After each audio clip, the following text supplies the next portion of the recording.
Hello and welcome to Big Bandit Gaming. We have with us today Izayah, our youngest member. Izayah, say hi. Hello. How you doing? I'm doing good. All right. And we have Colton. Hello. I just got off work and I haven't been able to shower, so I'm sweaty. Oh, that's nice. Thank you. You just came in warmed up. That's all. We have to exercise. You just went for it. All right, and we have Josh. How's it going? I'm Josh. I'm here. I'm ready to party. Only one of us can party. You know the rules. All right, and Javi, how you doing? I'm good, man. I'm good and stoked to be with you guys and talk some games. Yeah, it's gonna be good.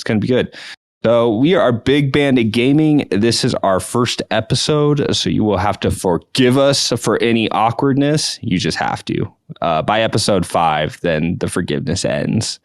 And we're at your mercy. Time. I need more time, please. All right, episode 6 for Josh. All of us, episode 5. All right. Okay. That's how it's going to go. So our first segment, which is going to be the first segment for any podcast we're doing, not every podcast, but our main podcast we're doing, is we're just going to check up with everybody, see what they're playing, and just see what's up. So I will kick us off. So what I've been playing is Ollie Ollie World on Xbox. And so this is the third Ollie Ollie World. Ollie Ollie World 1 and 2 is really good. But I feel like this third one is like the complete game. It's even like double the price, so it better be a more complete game.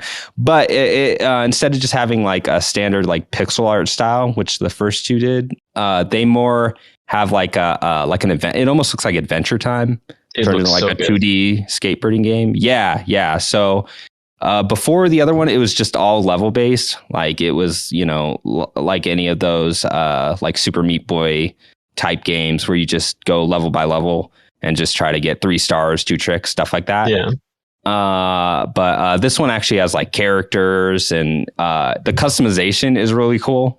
And they start you out with a lot. Like there's a lot of options, like from like socks to your board to hats to hoodies to like dresses to it's really rad. And for me, it is just more Ollie Ollie World. Like mechanically, it takes everything that 2 did to like the core gameplay and just brings it over with like a new art style and stuff. So there's a lot to it. But if you've never played an Ollie Ollie game, this would be like a really good one to come into. So yeah, that's Ollie Ollie World, playing that on the Series X, but I'm sure it runs great on just about everything. Next is Sifu, which Sifu I'm kind of torn on because me too.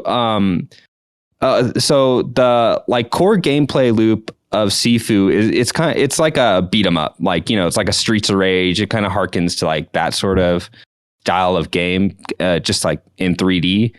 So it's a brawler. But I wish I loved the look of the game. I think it's like a blast to play.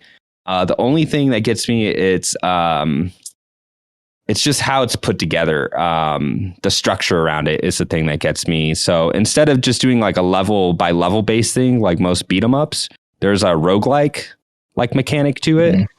So you start the first level at like age 0, right? And every time you die, you increase in age till you hit, above your 70s, and that's game over. And I think that's like a cool mechanic. But the only thing is it doesn't reset after level 1. So if you barely got through level 1, you're level 70, you start level 2 at 70. And the only way to come in at a lower age, sorry, I said level, but I meant age. A lower age is to replay the first level and just get it so fine tuned that you're coming out of that at like, age 25. And I think it's a cool mechanic. And it's just, for me, I'm just not looking to play like in beat 'em ups. I really just like to run through them, see what they like, just have some cool arcadey combat, see what there is to see. So I'm not really interested in playing like one level 10, 15 different times. But that's just me. I know there's people that are super into that because, it's not even the difficulty because, we're going to talk about Elden Ring, like Sekiro. Like, I like that sort of thing. It's just not what I want in that game specifically. But I think they're going to update it with an easier mode. And I'm hoping that I'm going to come back to it when that happens, just so I can just play through it, see what there is to see, just kind of have a little more of like an arcadey thing to it. So, yeah, that's Sifu. And then I have 2 more games on my list, but I'm going to wait for that last one. And then my last one, which has been the same game I've been playing for like the last 3 years. For like 20 years, I think. In 20 years, it feels like that. Is Final Fantasy 14. So that big expansion came out last year. And like that game over the pandemic blew up to the point where like you couldn't create new characters. They were making it so like they put the game off sale on Steam. And that was before the expansion came out. So it was like a mix of things. It was World of Warcraft kind of falling off a ledge. It was just pandemic, everyone bored. And then they started this free trial up to the first expansion, which is like 150, 160 hours worth of game.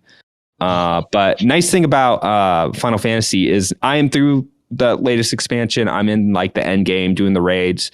And nice thing about FF14 is it really doesn't require you to spend like multiple hours a week to get the raid gear. It's not like a battle pass where if I don't play for 2 weeks, I'm behind. I'm not going to get the gear I need. There's no there's no retention mechanics. Like the way the raid gear works is you just play 2 hours a week and it limits you to like the stuff you can get for the raid gear. And then that's it. That's all I have to play. And then I just wait for next week and do it till like the next patch comes. So what I like about it is the Yoshi P even said like that's how he designed FF14 to be, is he really wants people to go play other games and come back. He doesn't want them to feel like they have to be playing this game and only this game to, keep up with all the gear and everything. And just for FF14 in general, or Final Fantasy in general, this is the team, the writer and the director, they're giving him Final Fantasy 16. And I think that's the best thing that could have happened for FF16 and for Final Fantasy. If I had to guess, I think they're going to hand over like the overall reins of Final Fantasy to him at some point because he's just so consistently good. Like FF14 is keeping Square Enix afloat. Yeah. So that's all for me. There is another game that we'll save for the end. Josh, what have you been playing? Well, I don't know if you guys know this, but the PS5 has been hard for a lot of people to get their hands on, and I just recently got mine. So I've been diving deep on any PS5 game I can get my hands on, basically. So I got one here. I didn't actually put on the dock. Let me see. I actually started with my PS5. I started playing Demon Souls because I played most of the other Souls games by From Software. I don't know how to feel about Demon Souls.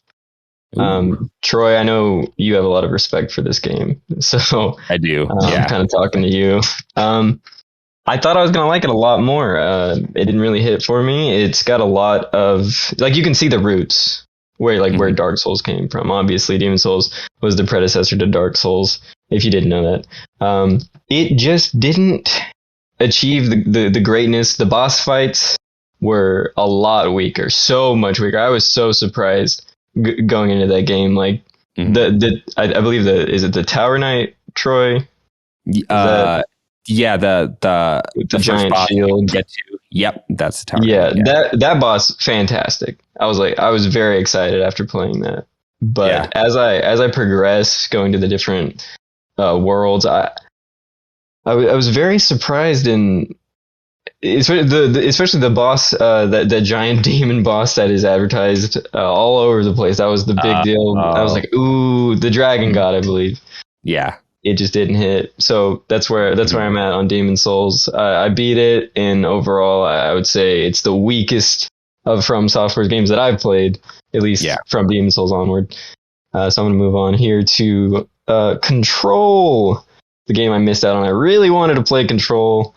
I think it's the first Remedy game besides like an hour of Alan Wake that I've played.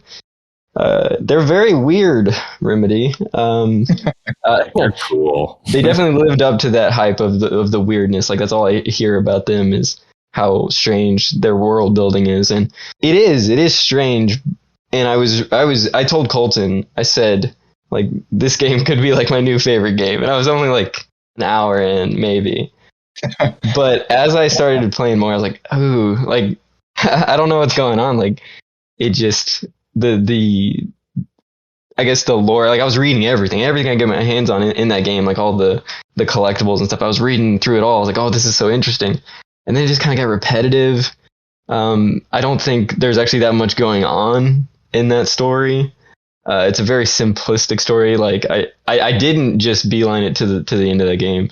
I tried to do as much as I could, but it felt like the story just ended very quickly with no real growth to what was happening. Like you start off in that game, no spoilers really, but you start off in that game just kind of right into things, and then by the end of the game you just have like 1 foot further. That's what it feels like. It feels like they're gonna go somewhere maybe in a Control 2 or whatever they're doing with that universe. But I would say, you know, for me, not a 10 out of 10, not a new personal favorite like I thought it was going to be.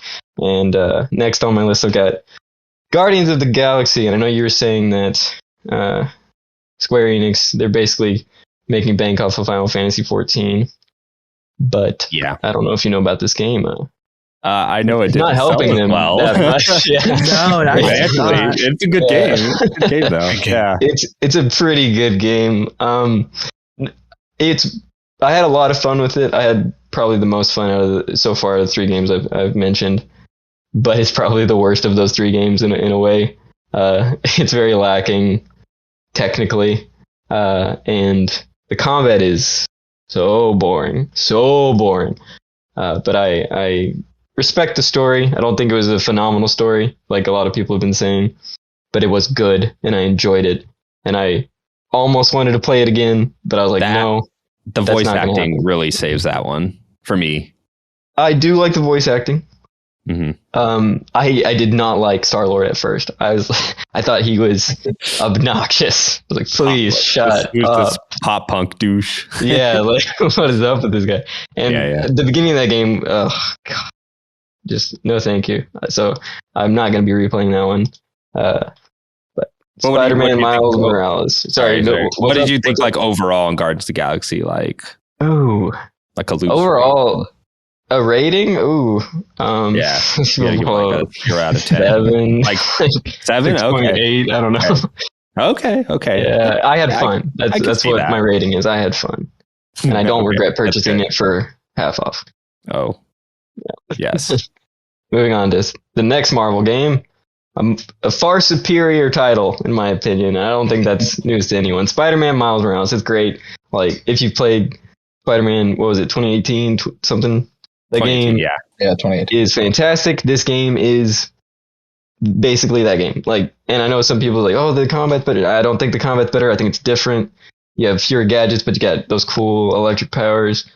It's really cool. I like playing as Miles. It's a tighter game, like lengthwise. It is.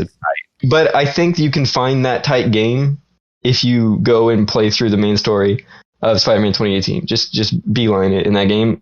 My son, he does it all the time. He's played through the game like 6 times. He loves it. Good man. So true gamer. I don't think it's quite as good as that one, but it is so close that it doesn't really matter. Like they're basically the same game, so it's not a surprise. Like that game is like a 9 out of 10, 10 out of 10. It's great. One of the best games on the PS5, if not the best. But I have yet to play Ratchet and Clank. Looking forward to that. And quickly, I'm going to go over just three little games. I played a little bit of Hades, a little bit of Returnal. They're both that kind of roguelike game. I don't know how I feel. Hades is great, and Returnal is confusing. And that's what I have to say about Returnal. I cannot wrap my head around that game. It makes me so mad, and it shares so much in common with Hades, and Hades is so vibrant and fun and charming, and Returnal is just so sad. And can I jump into real quick? Oh, yeah, dude. Supergiant Janes has deserved like the attention that Hades got them for like 3 games past, and a group of people did pay attention, but they've been making great games since like Transistor. Yeah. They've been the doing Bastion was really good, but Transistor Onward, every single one of their games is awesome. Wow. Even their first one, like I played it and I was like, this is still very high quality. Yeah. Great company. I don't know much about Housemarque. I haven't really played aside from Returnal. I think I've seen some of the gameplay of like Super Stardust and Resogun. All very arcadey. Yeah, and I just never touched them. I was like, I guess I've never played a lot of the like arcadey style shooters. Ex Machina, which was I think the game before this. Man, I had another one. Is really good too. But yeah, what was it like? Matterfall or?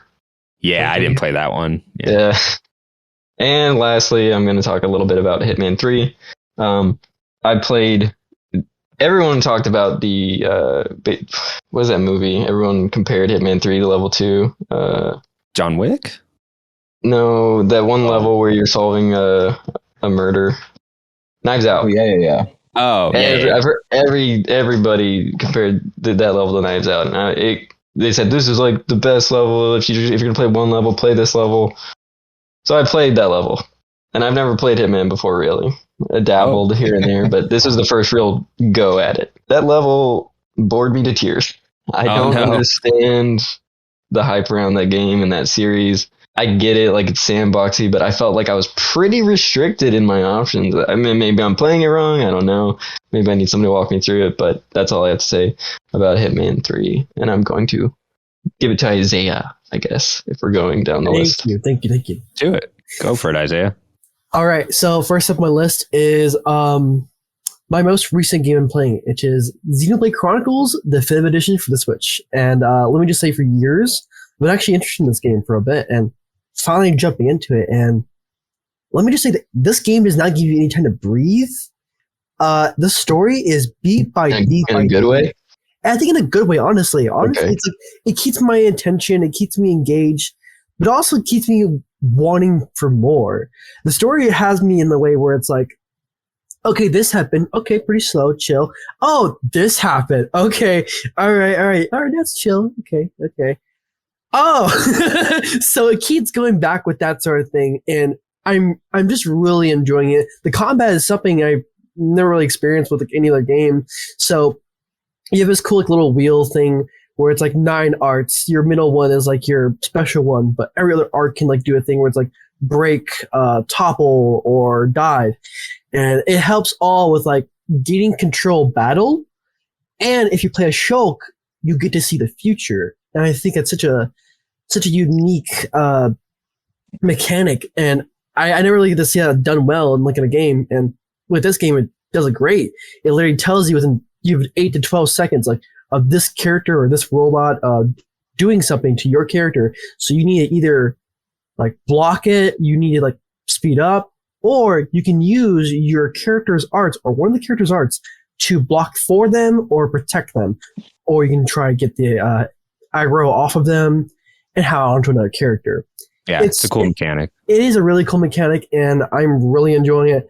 Very, very excited to hop back right into that. But sadly, I've been distracted by another game. I won't go into it right now, but what I've been playing recently is more of Elden Ring, and I'm loving it. Oh, yeah. We'll save that conversation for the end there. That is the one I was avoiding. Yep. It was like, come over here. I'm like, all right. All right. Next up, I'm going to go ahead and jump into Sonic Adventure 2, but on the PC. So I'm kind of cheating here. Instead of playing it how you should probably play it, which is like, like how it came, I modded it, and I decided to add all the features that make it a definitive edition. So that includes adjusting the physics to Eggman and Tails' robot, where it's not super janky, the turns are much nicer. Sonic now has a dedicated button to the light dash, where he can like go through an entire ring, like string of rings, and go super fast, which makes the levels like even more fun and faster to play through. Right now, my thoughts are, has a great opening. It's already better in terms of level design than Sonic Adventure 1, in my opinion. And the Is story. this the first time you're playing Sonic Adventure 2? Yeah, this is my first time. Wild. Okay. I know. Oh, How'd that happen? All right. I never got to buy on the Xbox when I was a kid, so I always played the demo, which was like, the first level. So I've been really enjoying it. I am charmed by Sonic in this game. I finally get that cool, like, radical sort of like 90s sort of Sonic edge to it. I love it. It's fun. And are you spending half your time in the Chow Garden? Like everyone else I might. I've heard people do that. And I just realized how to actually work it a little bit. And I got my Chow to have like a little spiky smile. And I was like, yeah, it's like a virtual Tamagotchi. Yeah. In the original on the Dreamcast, you could take your Chow in your VMU, which was the memory card, that little screen. Yeah. And if you had a battery in it, you could like feed it and do little like Tamagotchi things. So I think that's what they were trying to do with that. But yeah. Cool. I think for Sonic Adventure 2, I'm still like on my way to like getting close to the halfway point for the light story. So not to remember that. FNAF Security Breach. No spoilers. Oh, okay. The FNAF Security Breach. I want to jump into this one. This was also played on my PC. Can I just tell y'all how this game is like 50 to 70 gigabytes to eat up my storage, or it did until I deleted it. And it's very poorly optimized. Is really like toll by playing it's it. Mining crypto. No, like legit, it's like so glitchy, and like sometimes the glitches aren't that bad, but sometimes I'm just like, hey, why are you killing me? Well, I mean, you might be. I've never played Five Nights at Freddy's, but what do you think of this one compared to the older ones? So I'm actually a fan, and I actually have a pretty big appreciation for Scott Games and like how he did all the other games, and how he actually was able to wrap it up and make the story come to a close, kind of. With this game, this new tree, I was very excited. I do not regret playing this game. However, I am very divided. With how the team handled it, it is shown that, or it seems to be, they scrapped whatever they had originally in mind 9 months before the game came out. Because when you compare the trailer to the actual trailer from like near release, majority does not line up. And the majority doesn't make sense. So when you actually go into the game, it tries to be kind of sneak and like puzzly a little bit, but like more sneaking than anything. And that's the best way I can describe it. I'm literally just a little boy, little war criminal who literally terrorizes the entire pizzeria and like just sneaks around. And that's about the extent of the gameplay. I can like properly summarize it, because even the developers are like not super clear about it. And personally, with how I feel about the game and like the story, it doesn't make sense. And I looked it up, the endings for it, because there's a point in the story where if you want to go for the true ending, fun fact, this is the hardest route to go on, because when you reach 6 a.m. from 12 a.m., like when you reach 6 a.m., the game decides you cannot save anymore. So what happens is you need to go back to 4 a.m. segment and go do the other part you didn't do, that you just, because you get two choices to do which part, Chica or Monty's. And fun fact, Chica's is easier. Monty's like hard. And I did Monty's last. What you do is you go to Monty's area, then you're like, oh great, now you go to the daycare, which is the very first area of the game you go to. Okay, go to the daycare. Okay, come back. Now you gotta do this puzzle that the game doesn't even tell you the answers for or hint to. You just kind of finick around with it, and I'm like still messing up. And it's like at that point I was like getting this frustrated. So it's just not very clear what you're supposed to be doing. At all. Okay, gotcha. You know what I'd say? I'd say the minute you start looking up an ending for a game, that's the end of that game for me. Yeah, that's usually like my last ditch effort. It's like, well, I might as well see how this game ended, because I'm never playing it again. To wrap it up, let me say there's a story that I would like to see and like enjoy from this game. However, it is all tucked away with collectibles, and it's never clearly told to you, because when you reach the ending and actually do the 6 a.m. segment, then all of a sudden the characters talk like they've been talking about the entire game. And that ruins it for me. Okay. I was like, okay, no. If I'm this divided about this game, that I try to love, and I did like a lot of the aspects, but hated so much with the intentional design behind it. I feel like for you that's a big deal because you have series that you love, and I know you will defend them to the death. So you even saying you're mixed is pretty telling. Yeah, in my book. So let's move on to your next game. No, yeah, this is perfect. Shin Megami Tensei 4 Apocalypse. Let me just say, T4 beforehand, playing Apocalypse is amazing. So Apocalypse is the sequel to Shin Megami Tensei 4, right? It's a hypothetical sequel. So it's a sequel to the neutral route, but instead it kind of changes up the events. So instead of like going out how it usually goes out, you take control of a new character that you don't really know who dies and has to like forfeit his life to a god, and you become his god slayer. And from there, you're kind of under his control, and you have to now pay back the mistake you made at the beginning of the game, which was unleash the I forget what they're called, but essentially there's like a bunch of gods now out and loose, and now like even Zeus is involved with this, and it's your goal, or it's everyone's goal, I guess, to overthrow the true creator and make a new universe, but the humans have no control. So like every JRPG, you're just going to end up fighting God. You're going to fight him? No, in this game though, it is God, and it's insane. And when they talk about him, they talk about like this, like it bleeps it out. It's so cool. That's cool. It's a much toned down. More how's the difficulty? Because Shin Megami Tensei is known for its difficulty. Yeah. Like I was like, that was yeah. It's weird. It's like legit progresses you in, and it's weird. Oh, what does it do different? What does it do different to make it easier? In order to like make it easier, the enemies are actually much more toned down in the beginning, and you still go out to get your own party members, like the demons, but it's scaled to where each story beat will then like progress with like enemy difficulty. So as you progress, they progress, and towards like mid game, they actually do become like, okay, I'm game over challenge.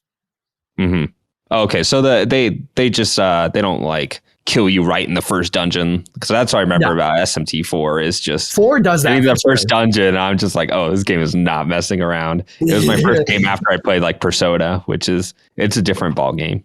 All right, so that's and let's go to your last game. DMC5, played 3, 1, loved them, and 4. 5 is like everything they took from those games, better. The secret missions are like even cooler. With this game, you have 3 characters to play as, and I think it switches you between them as the story goes. And for some reason, Nero's arm is completely cut off by some mysterious man, and now now Dante's defeated, which is unheard of. So now you need to come back to the tower after a month of abandoning it and try to take back the city that the demons have like claimed. Yeah.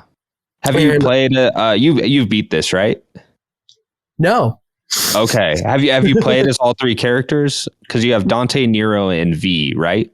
I haven't gotten to V just yet, but I'm getting close to him. Okay. And but I can say though, with the mix up from 4 to 5 with Nero's gameplay, it's cool. It is so cool. Yeah, because you get one use. It's not one use. You get multiple use, but you equipped arms to Nero, and he gives you certain attacks. And after a certain amount, the arm breaks, and you need to equip another one. And there's like arms throughout the environment. It's cool. It's a cool mix up on DMC4's combat. But yeah, I'll be interested to hear once you get to V, because he controls very differently from Dante or Nero in any of those games. Homie brings poetry into the battle. All right, I'm into it. Yeah, that is a cool game. That game is a really good looking game too. Like all the cinematics and stuff. That game has style. That game is real style. And there's this option in the game where you can turn it to where it's like the a different cinematic kind of thing, where all the cinematics are actually like they're the live action ones. The live action ones, dude. Those are hilarious. It's so good. Yeah, and the actors know they're being filmed, so they play it up, and that stuff is really good. Yeah, And to All end right. off with it, I just gotta say, I'm excited to play more of it. Yeah, that's a cool game. All right, let's go to Javi. Hey, well, I've actually taken this year to play games I normally don't play, like genres I don't play, and so my first one is just Monster Hunter Rise. I played some of the OG ones on the old consoles and like a PSP or something. the PSP, yeah, stuff like that. And but I really like it. It's I like the combat. The combat's always easy. It's nothing technical, but just the fact that where it gets pretty cool is when you start using certain weapons like the glaive, and you need certain. If you guys are not familiar, some of the weapons class systems, you got your typical long range hammers, axes, stuff like that. And but the glaive is you kind of have, it's a little bit more difficult because you need to use your insects. They have like this insect type mechanic that it gives it's more difficulty to you have to use it in combination to your weapon to get the most out of it. So, but that's it gives fun. you like a lot of mobility options, right? I think that's new for that one is the bug. Yeah. And so so that's cool. And I'm not a big. I don't know maybe because I might be the oldest person here. I'm 40, but I'm not a big on farming games where you just gotta burn the midnight oil and just keep repeating stuff over. Yeah, totally. But are you Monster saying Hunter, death is coming and you can't farm? man, like I don't got much longer on this earth. I was so hyped for Destiny. I mean, side note, but Destiny just ruined. I mean, it wasn't. Yeah, it's just anyway. But yeah, Monster Hunter Rise is cool. The farming aspect of it is just going over, building, getting hides, getting certain things to build. The armor system's rad. The buddy system when you have this cute little cat or a dog. And the mechanics of building them and how you equip them in their classes really brings a dynamic to the combat.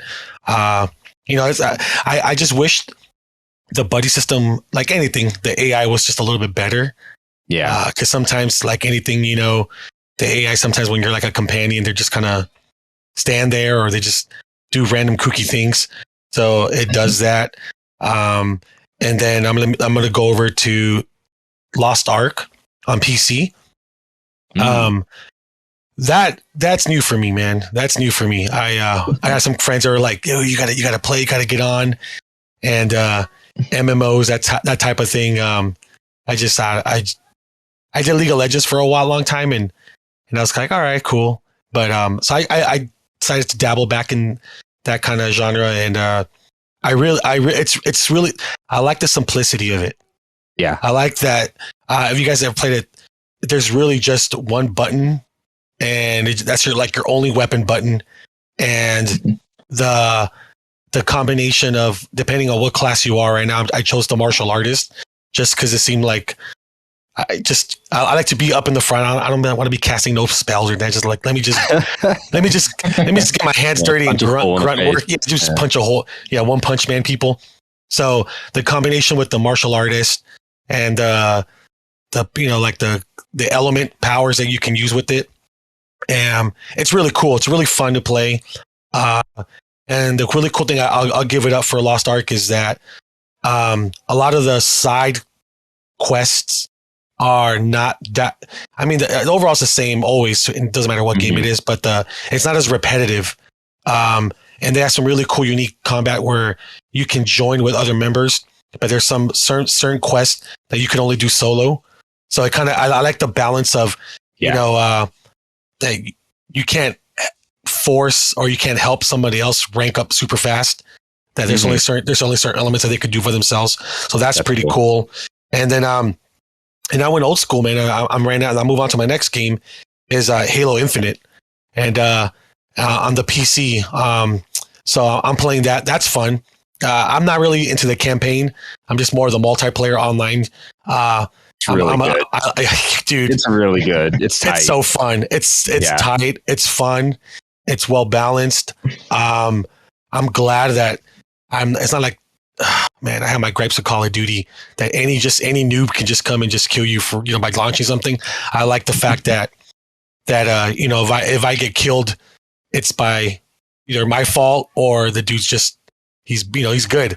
So I like the vehicles you can use in there.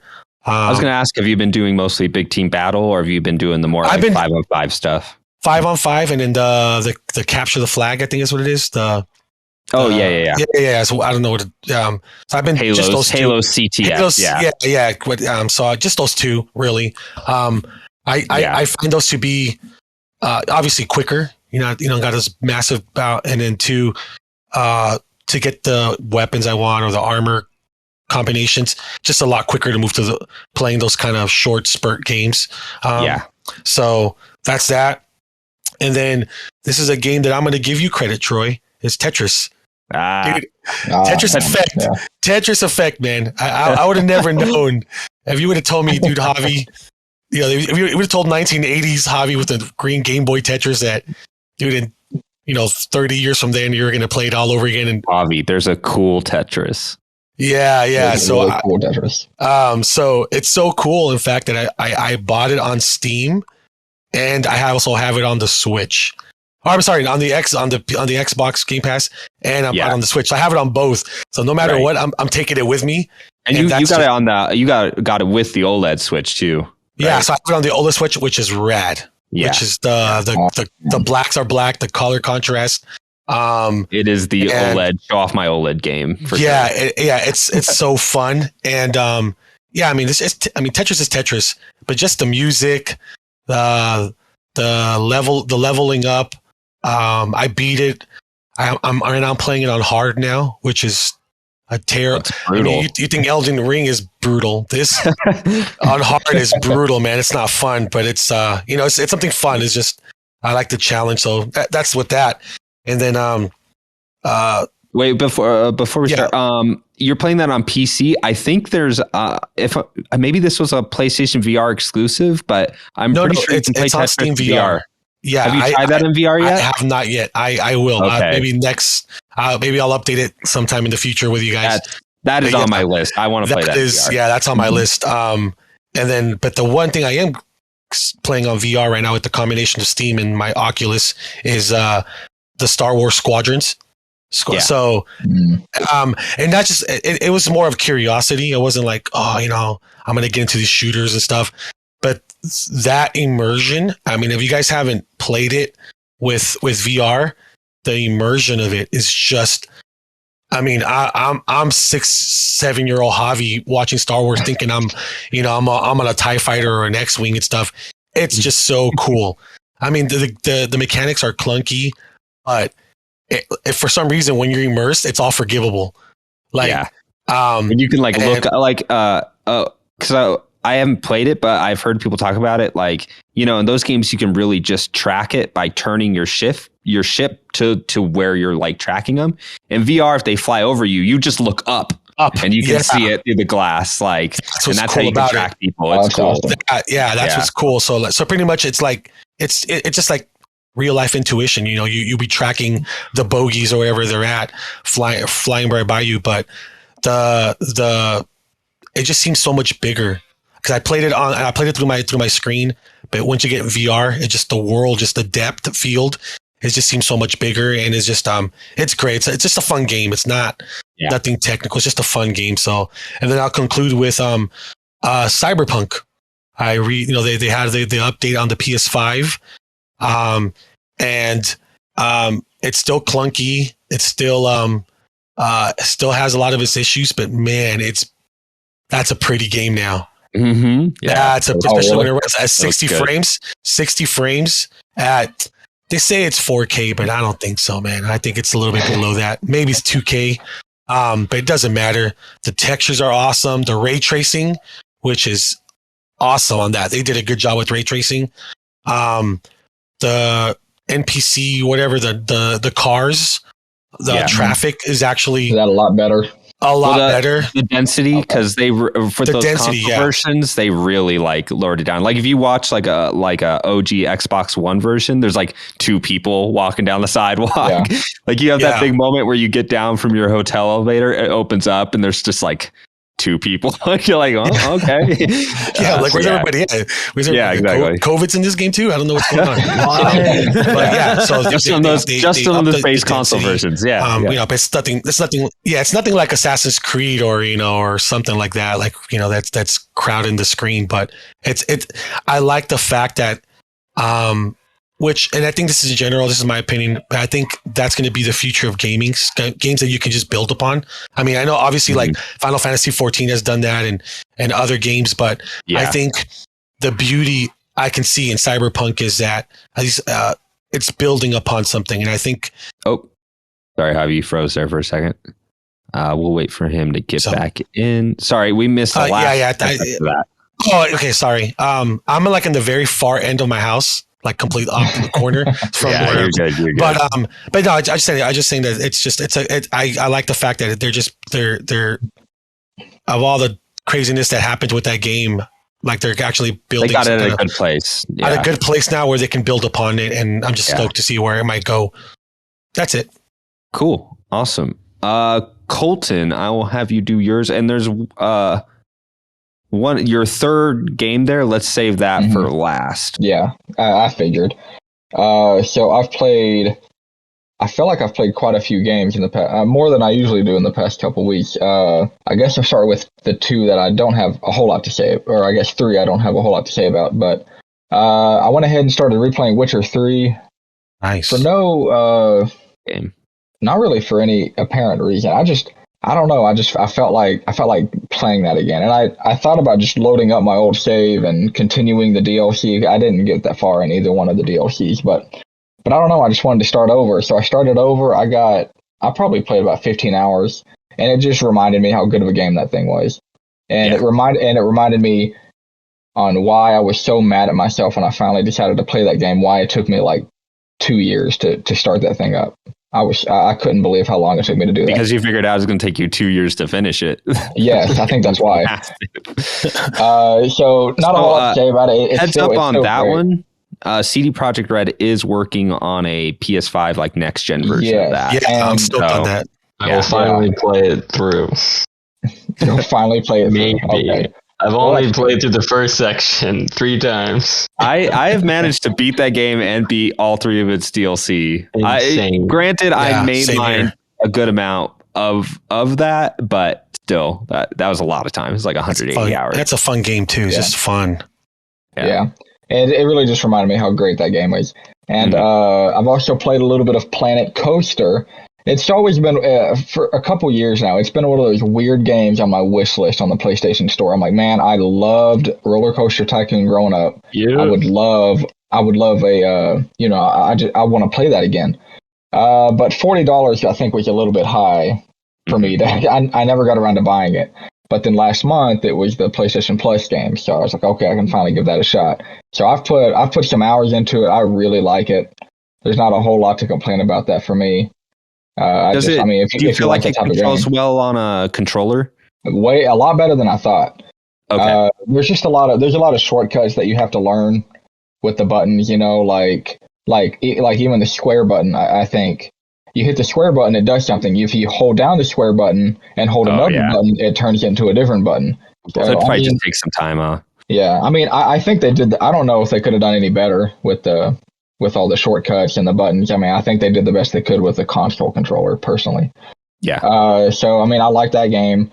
And then the third game, I don't have a whole lot to talk about, but we've been playing it, is Sackboy. We've been exclusively playing that co-op. So me, Victoria, my wife, and then Dalton will come over and we'll play that. We have exclusively played that co-op. I've not played that game by myself. I don't know what it plays like by yourself. But from what we've played, I've really liked it. I've always liked the Little Big Planet games. I think they're great. Yeah, it seems like a good co-op game. Another a friend of mine that you guys all know, he's put in put in like 600 hours into this game, and I still don't Yes, understand how. What he was saying though is that trophy hunters, like people trying to get like 100% trophies, there's some like online really hard stuff that people were like giving him money to speed run like certain parts of that game to get him trophies. So they were sending him like $50 or whatever. I was just like, what? Got like a Little Big Planet racket going on. But yeah, good for him making money. So get those three out of the way. So I have also been playing a lot of Fortnite, and I have always kind of played a lot of Fortnite since it came out. I don't know what it is about that game. I mean, yeah, it's a little bit. I don't know. I really don't know what it is. I mean, it's the battle royale aspect, I guess, with the just with the absurdness of the game, I guess. I mean, I think that this chapter, chapter 3, which this is the first season of chapter 3, so this is the third map, the first season of the brand new map, and I feel like it hasn't felt this good in a long time. They added the Spider-Man gloves, and I honestly think that has to be one of my top 3 favorite items they've ever put in the game. Nice. Probably ranking it, I have to put Boombo. Bow and arrow, there's a bow and arrow that you shoot and it would explode, and it sounds really. I mean, it doesn't sound anything special, but man, I loved that thing. The snowboard, I loved the snowboard in that game. That was there was something about it that made. Didn't they have a hoverboard? Well, yeah, that's what I mean. It was like a snowboard hoverboard thing. Okay. Something about that made. Awesome. There's something about that made navigating the map really fun. And then I'll just say that like. In a big space like that, any game that gives you really good mobility like ends up being some of my favorite open world games. So I haven't played Fortnite since like before season 1, probably a little bit of season 1. But everything I've seen, like the Spider-Man, and even when I was living with you guys, just coming in and seeing like all the vehicles and stuff, I was like, oh, actually that looks kind of fun. Except build, but all the mobility stuff looks cool. Yeah, bring back the airplanes. Yeah, I'm gonna have to disagree with you on dude. that. It was so much fun. They were so much fun. I don't know. But another thing they added in this season is they finally added the Apex slide. That talk about mobility. You can really get down mountains now. I mean, you can without dying. I'm dying to the storm a whole lot less than I used to. I mean, because when you're running from the storm, depending on what your angle is to the storm to the new circle, the storm can move faster than how fast you can run. But now, I mean, there's so many mountains in the game that you find yourself on top of a mountain. That storm is behind you. If you slide down that mountain, you must be going 4 or 5 times faster than you can normally run. So I think it's made dying to the storm, I mean, that's happened a whole lot less, and it's made the game more fun, I think. Cool. The new battle pass, I love the way the new battle pass, like the new battle pass system they have. It's no longer, you're level 48, so you get the same thing everyone else gets on level 48. You get 5 battle stars for each level and then you unlock a page for every, I think 10 levels, and then you can spend those battle stars on whatever you want. So, I mean, interesting. Yeah, like last season, like on page 1, there was still like 4 or 5 items that I didn't even get because I didn't want them. So I wanted to save my battle pass stars for some of the stuff on page 7 or 8 that I actually wanted. So I really like that. It just gives you, more choice on what you actually want. And so if you were a crazy person, you still could grind it out and get every single thing. But right? Yeah, I don't think it's that different, Colton. Like, how different is it really? I mean, a lot of the big items that you really want, like Spider-Man, you got to unlock everything on that page to unlock him. Well, okay, yeah, there are some items that are locked behind, like, hey, this, you just open the page. Well, okay, yeah, sure, but I mean, the big ones, I mean, they're able to do that because people want them so much that they can lock them behind, that type of wall. But that's what I'm saying. Then I end up buying all the little things that I didn't want just to unlock the things that I did want, and that's so frustrating. It might as well just be the thing where it just gives it to me as I go. I still think it's valuable that you get to choose your order in that anyways, Yeah, like if there's something you wanted early on, then you'd still work towards the big battle pass prizes. But I could see hey, I want that pet or whatever really early. So Yeah. I think I would prefer, instead of the star system, I would prefer a sort of tree-like system where it's like, oh, you leveled up. Here are the three things you can choose this level, instead of like saving up stars. Because I found no value in accumulating a lot of stars. It didn't really change what you could buy. It just meant you waited to buy it. Mm-hmm. If that makes any sense. Yeah. I mean, that game is still free to play, you know, like player retention is a big factor in how they make their money, you know. They'll change it again, I'm sure. I said that thing about I said that thing about FF14 earlier, but I'm still paying $15 a month for that. Is it 15 or 10? I don't know. I don't care. Too much. Yeah, probably, but I like it. But you know, they don't care if I leave as long as I keep paying my sub. So you can't put the same. I get that's a little unfair to compare that. I said too much, and I bought like $10, $20 outfits in Fortnite. Yeah. That's brutal. that's brutal.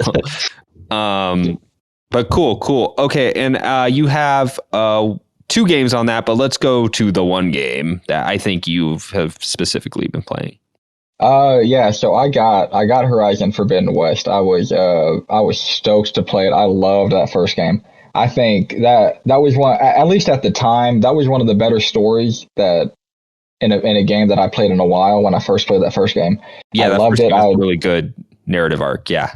Yes, I loved it. I couldn't wait for this one. So I had to get it day one. So I did that. I've probably put, I don't know, it's probably 12 hours into it. I think I haven't gotten super far in the story wise just because I got caught up in a lot of the side missions and dude, this game looks fantastic. The NPCs look great. You know, that first game was really good. It looked great, but sometimes you go to talk to an NPC and it looks like someone broke their jaw before they started talking. I mean, you know, there were some parts of the game that didn't look great, but man, this game, I swear, you would play, you know, I guess I found myself really, really amazed because I found some random NPC. I did a really small side quest that didn't have any importance to anything, but the cutscene that happened after, I mean, it had such like main campaign story level cutscene quality. It was really surprising to see that. So like I said, I haven't played a whole lot that I really wanted to, but because of the other game that we're probably going to talk a little bit more about later, I figured it's probably more important to be on the ground level with that game. I can play Horizon later, so that one's probably I'm going to just have that sit in the background for now until You'll be back in another words. Yeah, I'll be back, and I know I'll beat it and I'll love it. I'll platinum it, whatever. Yeah, it looks fantastic. It looks very pretty. Yeah, the engine and everything. Yeah. It looks amazing. The peach fuzz is what I'm in it for. Yeah. Yes, okay. Cool. Okay. All right. So I know this has been on most of our lists. It would have been on Javi's list too if he hadn't been traveling the next 2 days. But our last game, and we're not going to spend super long on this because I do want to make a separate podcast in about a month. This is just what we're going to talk about. Just because I think there's a lot to talk about. So we'll give like our initial impressions. Because you're going to know my impressions for the most part. You know, I like it, but I'm interested to hear. Yeah, but I'm interested to hear like Colton or especially if Javi, if you're on it, just someone I know that had maybe not as played every single one of these like sort of things. But so we're talking about Elden Ring, by the way. I did not say the name. I just figured, but if someone's listening to this in like 2 years, they're just like, what? What are you talking about? New Pokemon? What? So yeah, Elden Ring has been out for 3 days now? It seems like longer because it's like it is not. Yeah, it's like burrowed itself into my head, so it feels longer. I've put in 18 hours into it. That might be why it feels longer to me. Yeah, but I will say Elden Ring. So there were like 2 things I want to talk about specifically with Elden Ring, and it was first like, is this the game you're if you've never played a Souls game or if you've really bounced off a Souls game, is this the game like you should play? And my answer to that is that if you bounced really hard off a Souls game and you're like, absolutely, I want nothing to do with this, I hated my experience with it, I don't think Elden Ring is going to change your mind in that regard, because I think it's hard for me to, so the beginning of it, right? The thing with a Souls game is that it's difficult, and usually the only way to progress is to go forward, right? Like you're gonna learn these boss patterns. You can level up, you can find different armor, you can do that, but really the core of it is like, hey, you're gonna need to know like the mechanics of this game, what you're fighting, timings, that sort of thing. And it's still in this game, but the big difference is that you can just go somewhere else. Like, if you died like 3 or 4 times to something, you can just turn around and be like, well, I'll come back. And what I have found is that whenever I've explored, it's rewarded me in something that's helped me in something I was like stuck at.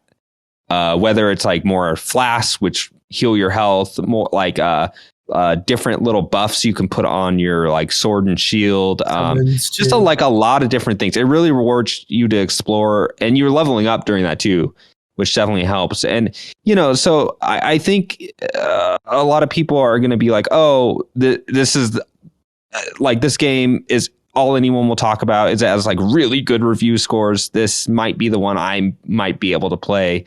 And I think it can be, but you have to know coming in that it is still a Dark Souls game. Like it is Dark Souls 4 in all but name in a lot of ways, but it's easier to jump on because it's not going to force you down a path. You're going to be able to maybe learn at your own speed. And that's the thing. Like Dark Souls, you learn at its speed. Like it's like there's this one path, there's this one boss. Yeah.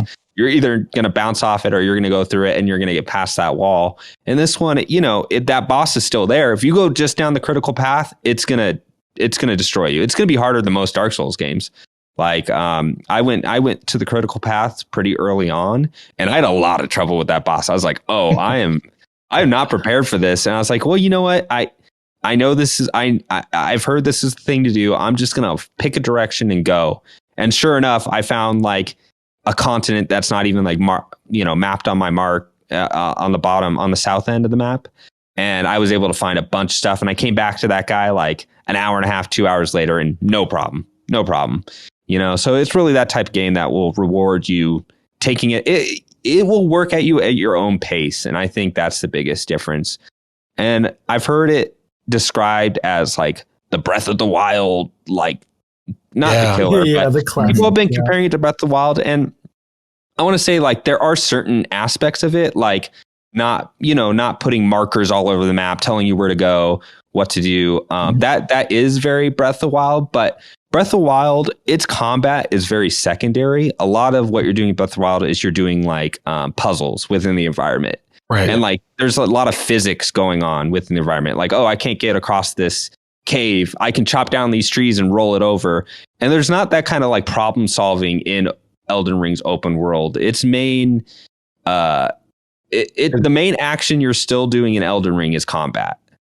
Yeah, I think that's a good thing. I think that they learned what they should have learned from Breath of the Wild, and they added what they needed to add to make Elden Ring. I think they made the right choices, and I do think it is a good comparison to Breath of the Wild. But yeah, if you're not into the combat, if you didn't like Dark Souls combat, that's not for you.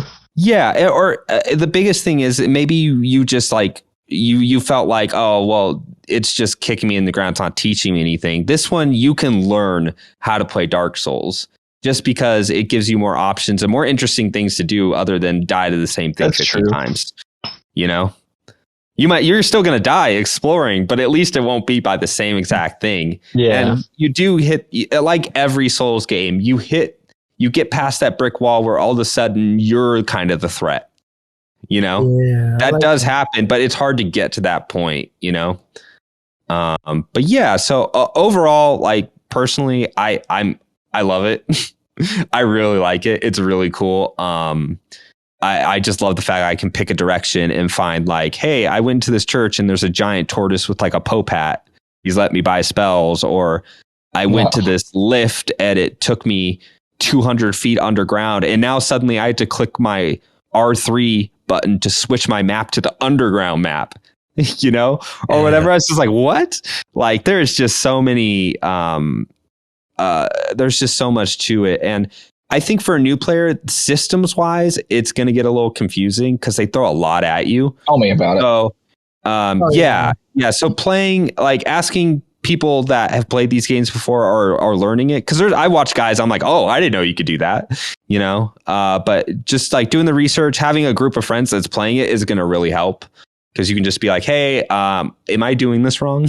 Or, you know, or just, yeah. And that's the fun of it, really, I've had so far, is just like on Sunday, I was talking with Jed, another guy that will be at this podcast at some point, and I was like, did you see this? Did you find this?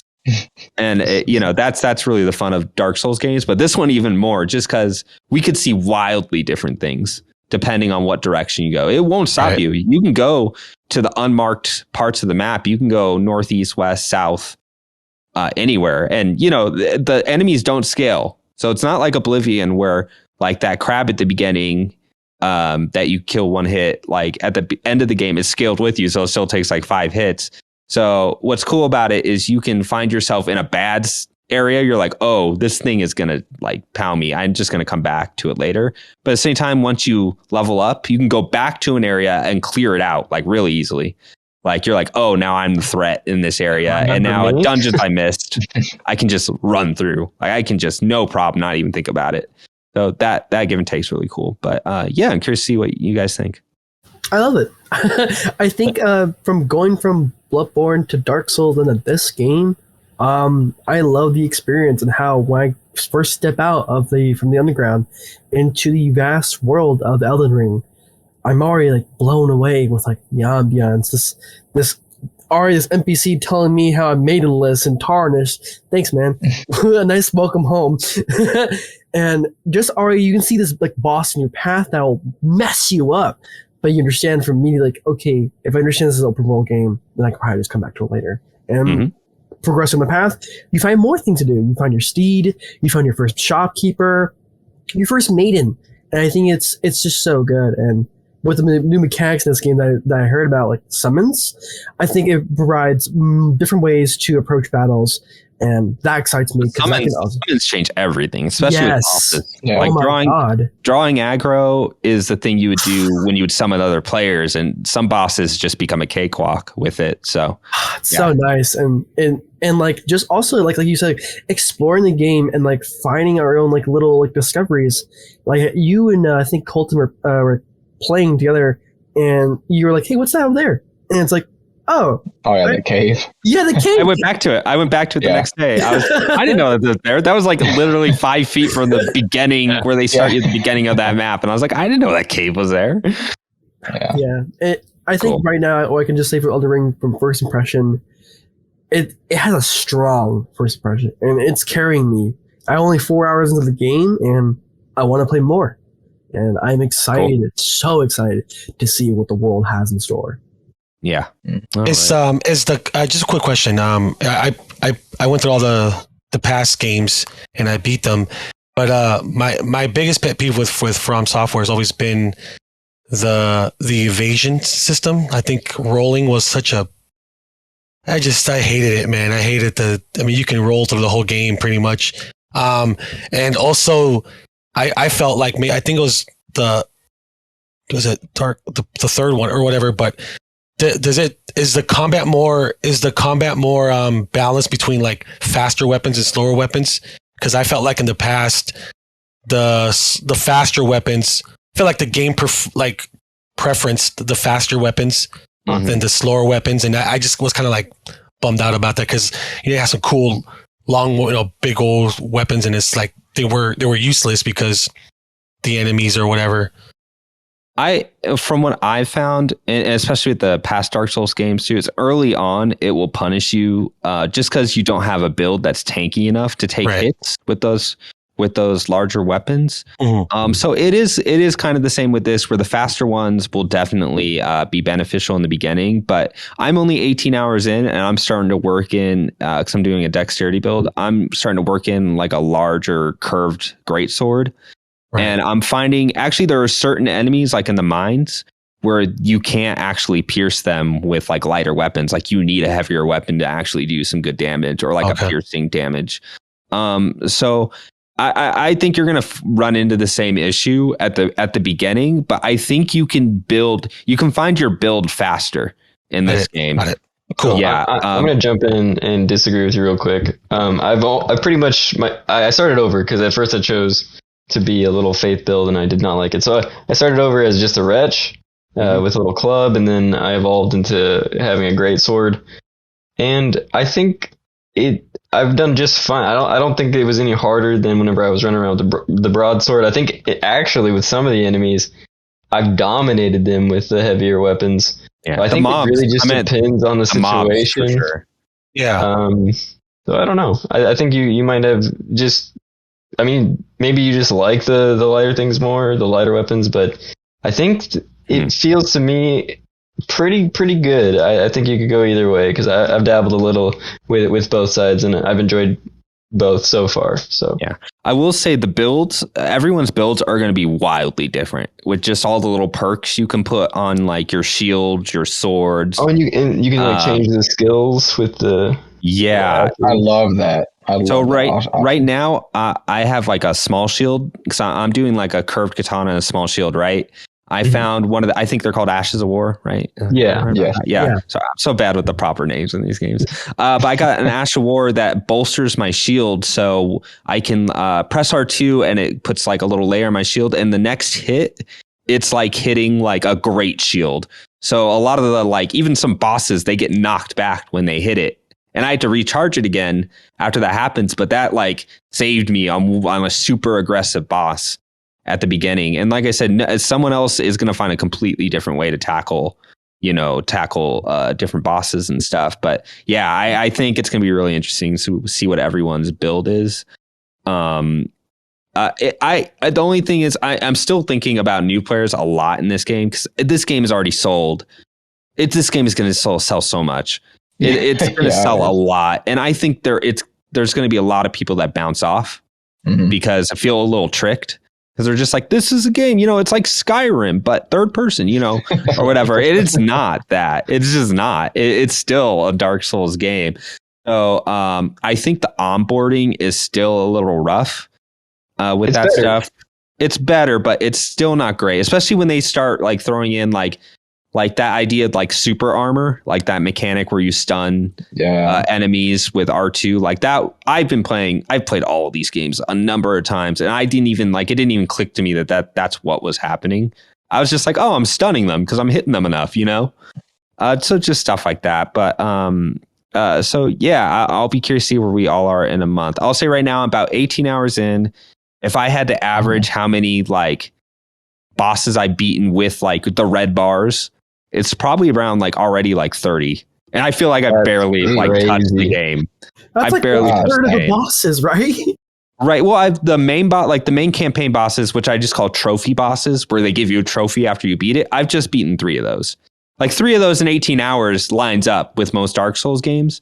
But it's just all those caves and all those crazy overworld things that just pop in, like a dragon that comes out of nowhere, or Titan that just comes out of the ground, just stuff like that. Holy crap. And to be honest, it's not like I beat like 30 incredibly difficult bosses. Most of them I've had one that early on I had trouble with. I just, I've made it a rule for myself. If I die 3 things to something, I just leave. I mark it and I'll come back. And that's really helped. Yeah. And that's really helped me just keep moving through that game. Because the joy of that game really is just going to be discovering the open world and kind of comparing notes with other people. But, I'd say for anyone that's having trouble with it still, is I just say stick with it. Find a weapon you like. Because a weapon, it has to do with scaling. Like you scaling your stats. I've noticed that the scaling is very level. Like you're not going to pick up a dex weapon as a strength build and not be able to use it very effectively. They're all kind of scaled very evenly. so you can mix and match weapons and swap in and out. So yeah, I think in some ways it's easier. In some ways it's very much a Dark Souls game. Like, yeah, but cool. We'll probably come back to that at another point once we've all had more time with it. Cause I think that'll be the fun podcast, is just be like, okay, what'd you guys see? Yeah. Where'd you see it? What are you talking about? Like, yeah. So, all right. I think unless anyone else has any other games, I think that'll wrap it up for our first segment. So we will be back to talk about the Uncharted series.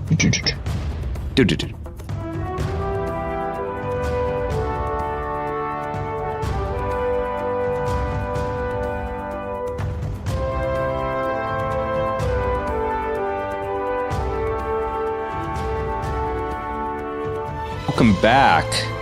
So we are one podcast member short. Javi had to head out, but he says he loves Uncharted and would die for Uncharted. So you can just keep that in mind as we're talking about Uncharted, which is our next correct segment. answer. Yeah, and we're recording this right as the Legacy of Thieves Collection comes out and the movie comes out. So Uncharted has been on the brain, on the mind.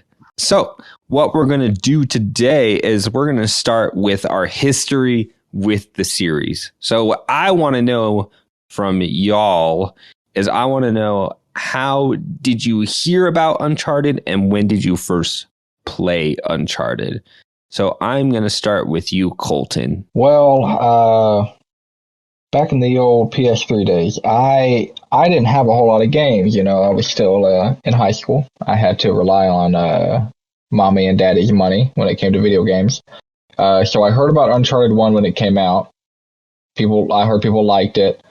It looked like a game I would like, but I can't remember how many years were in between 1 and 2. What was it, like 2 years in between? Something like that. Correct. Something like that. Yeah. So and then 2 came out, and I heard, immensely great things about that game. People loved it. I saw the IGN review of that game. I was like, man, that game, I need to get this at some point. A couple months later, it may have been a year later, actually. I was still, it was probably a year later. I was at Best Buy, and I saw that they had 1 and 2 together as a pack-in with a blue PS3 controller. And I was actually there to buy a PS3 controller because the only one I had just broke. So I was like, hey, I need to buy this controller. I need to buy these games anyways.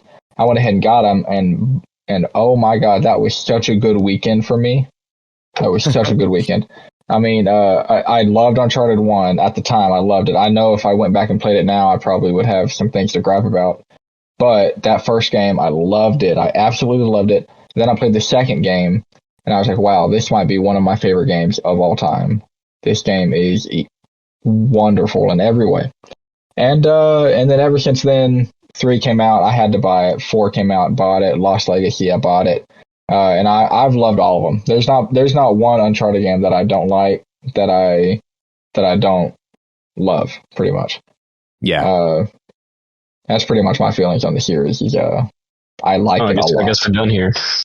I guess we wrap it up. Yeah, it's perfect. Yeah. All right, Josh. Okay, so you, Colton, you brought up that bundle. I remember that bundle. I bought it, but that is not where I started playing Uncharted. I had an Xbox 360. I was not a PS3 boy. So for the longest time, I was like looking at Ratchet and Clank because I played on the PC. I was like, I love this. I want to play it, but I don't have a PS3. And then after they released the Slim, and then they did the rebranding for the PS3 on the case and stuff, I was like, all right, you got me. Like, I'll trade in my Xbox. So I did, and the first 2 games I bought were Ratchet and Clank: A Cracking Sun, which I know we're not talking about it, but the game is so good. Mm-hmm. And I bought Uncharted 2. I did not start with the first Uncharted. I guess it had just come out recently, or maybe it had been out for maybe 6 months to a year. Because this was like, early high school, maybe junior high for me and Colton. I loved that game. It was so good. It blew my mind. Like the action, I thought it was so cinematic. I don't like action movies. That's was my dad's thing. Like he had a movie collection, action movies. He loved them, but I was always like, just explosions is not interesting. But whenever you get to play through it, there's something about that just drew me in. I was like, this is the best thing I've ever experienced in my life. And I just played Ratchet and Clank a crack in time. So that's Uncharted high praise. Is great. And but I guess I sold it at some point. Maybe I sold 2. I never played 1. I think I might have played 3 before actually going back and playing the first, because I got it in that bundle with the controller. I guess maybe that was my second PS3 at that point, so I finally get to play Uncharted 1. And then that's how I started with the series. Very cool, very cool. All right, Izayah, same question. How did you hear about Uncharted, and when did you first play it? I'm agree with you. I do not remember where I heard it, but what I do remember is getting my PS4 for the first time because of Colton and Victoria. I love you too. And my first games on that were Undertale, Hand in Time, and then the Uncharted Collection. And it is because of Dalton over here, love you. He gave me his collection and 4. And from then, I just played all of them back to back. And my thoughts were, with every entry that I played, it became better and better and better. I couldn't even tell you what my favorite is, because there's so many great qualities to each of these games, where it goes down to the characters, the writing, the voice acting, performance, and sometimes even just the levels are just so much fun. There's a literal part in Uncharted 2 where it becomes straight horror, and that was a whole like, it's amazing, and these games have aged like fine wine. Maybe one a little more rough, but with every other game. Yeah. We'll get to the individual games. Sure. But with all these games, I just learned to appreciate so much of what makes games good, and Uncharted is a great example of what a good series is. Agreed.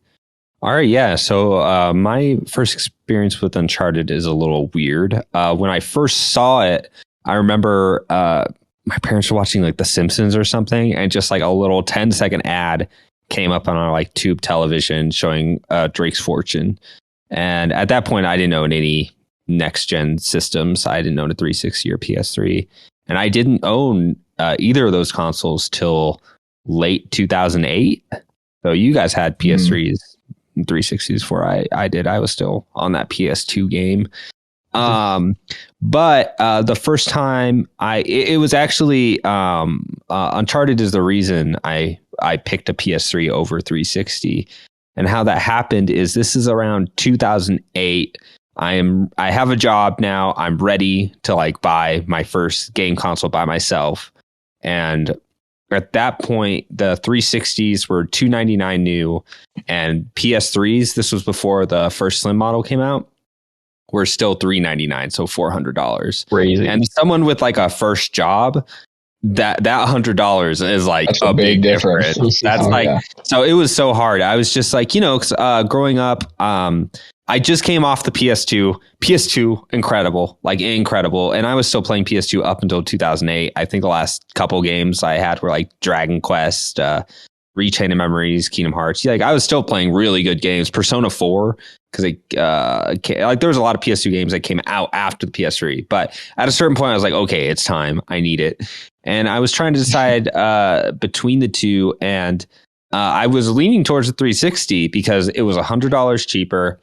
I just watched IGN's review of the first Mass Effect, and I'd never seen anything like that. I was like, that looks crazy. Like, that looks like a movie, whatever. And at this point, I'd never seen anything about Uncharted other than that, like, 10-second teaser. And I was like, but it wasn't until me and my brother went to a friend's house, and he had a PS3, and his dad at the time had this. Like it was 55 inches, which was big, and back in like 2007. So he had a 55-inch plasma TV with like surround sound, a PS3, And at one point, our friend puts in Uncharted Drake's Fortune, and let me tell you, that was like the most incredible thing I've ever seen.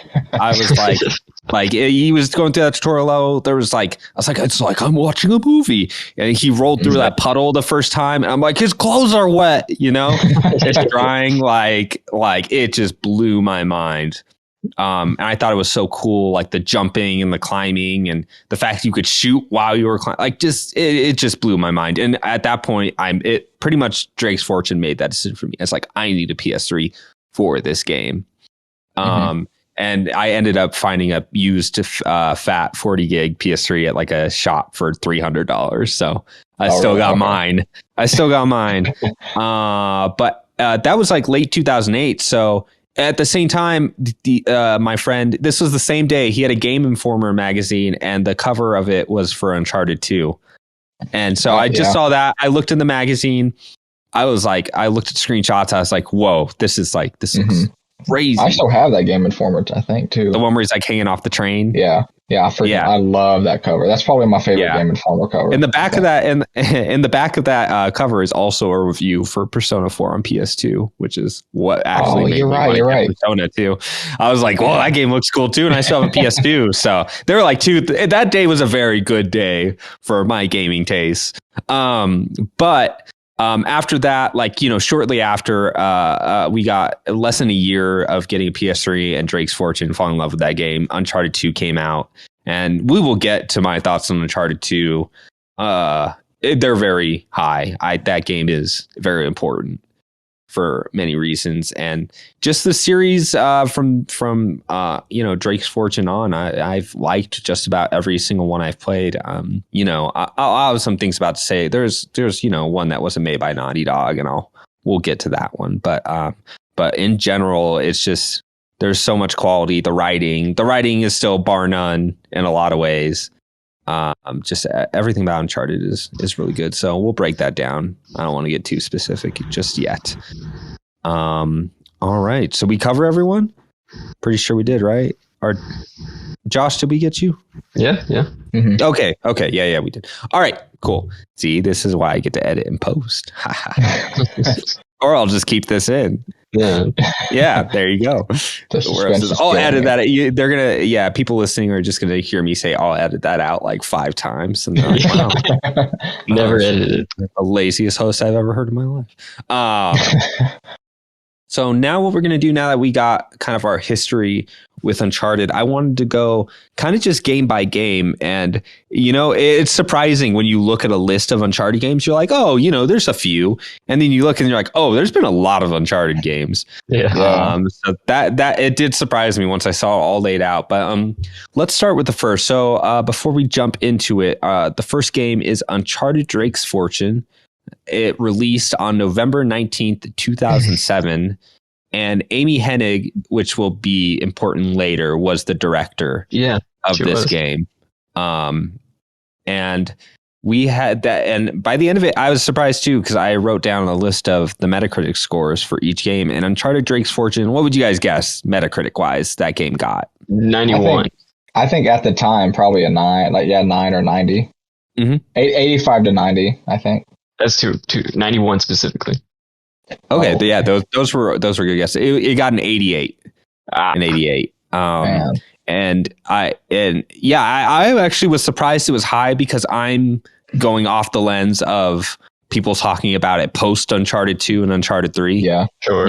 I didn't get to see initial reactions of that game, but I bet a lot of people had the same reaction we did, where they're just like, wow, this is like amazing. So yeah, Uncharted Drake's Fortune. We talked a little about it, but I think Uncharted Drake's Fortune still lays down the core cast of Uncharted. Like the people you want to see in an Uncharted game were all in that first game. Mm-hmm. They are in it. I just played this game last week, front to back, and for real, I do not think they did a very good job introducing those characters. It is they're the most shallow portrayals of any characters I've seen, and it's so cinematic. You'd think they would dive deeper into the characters. No, these characters are so shallow. So I was really disappointed with that actually.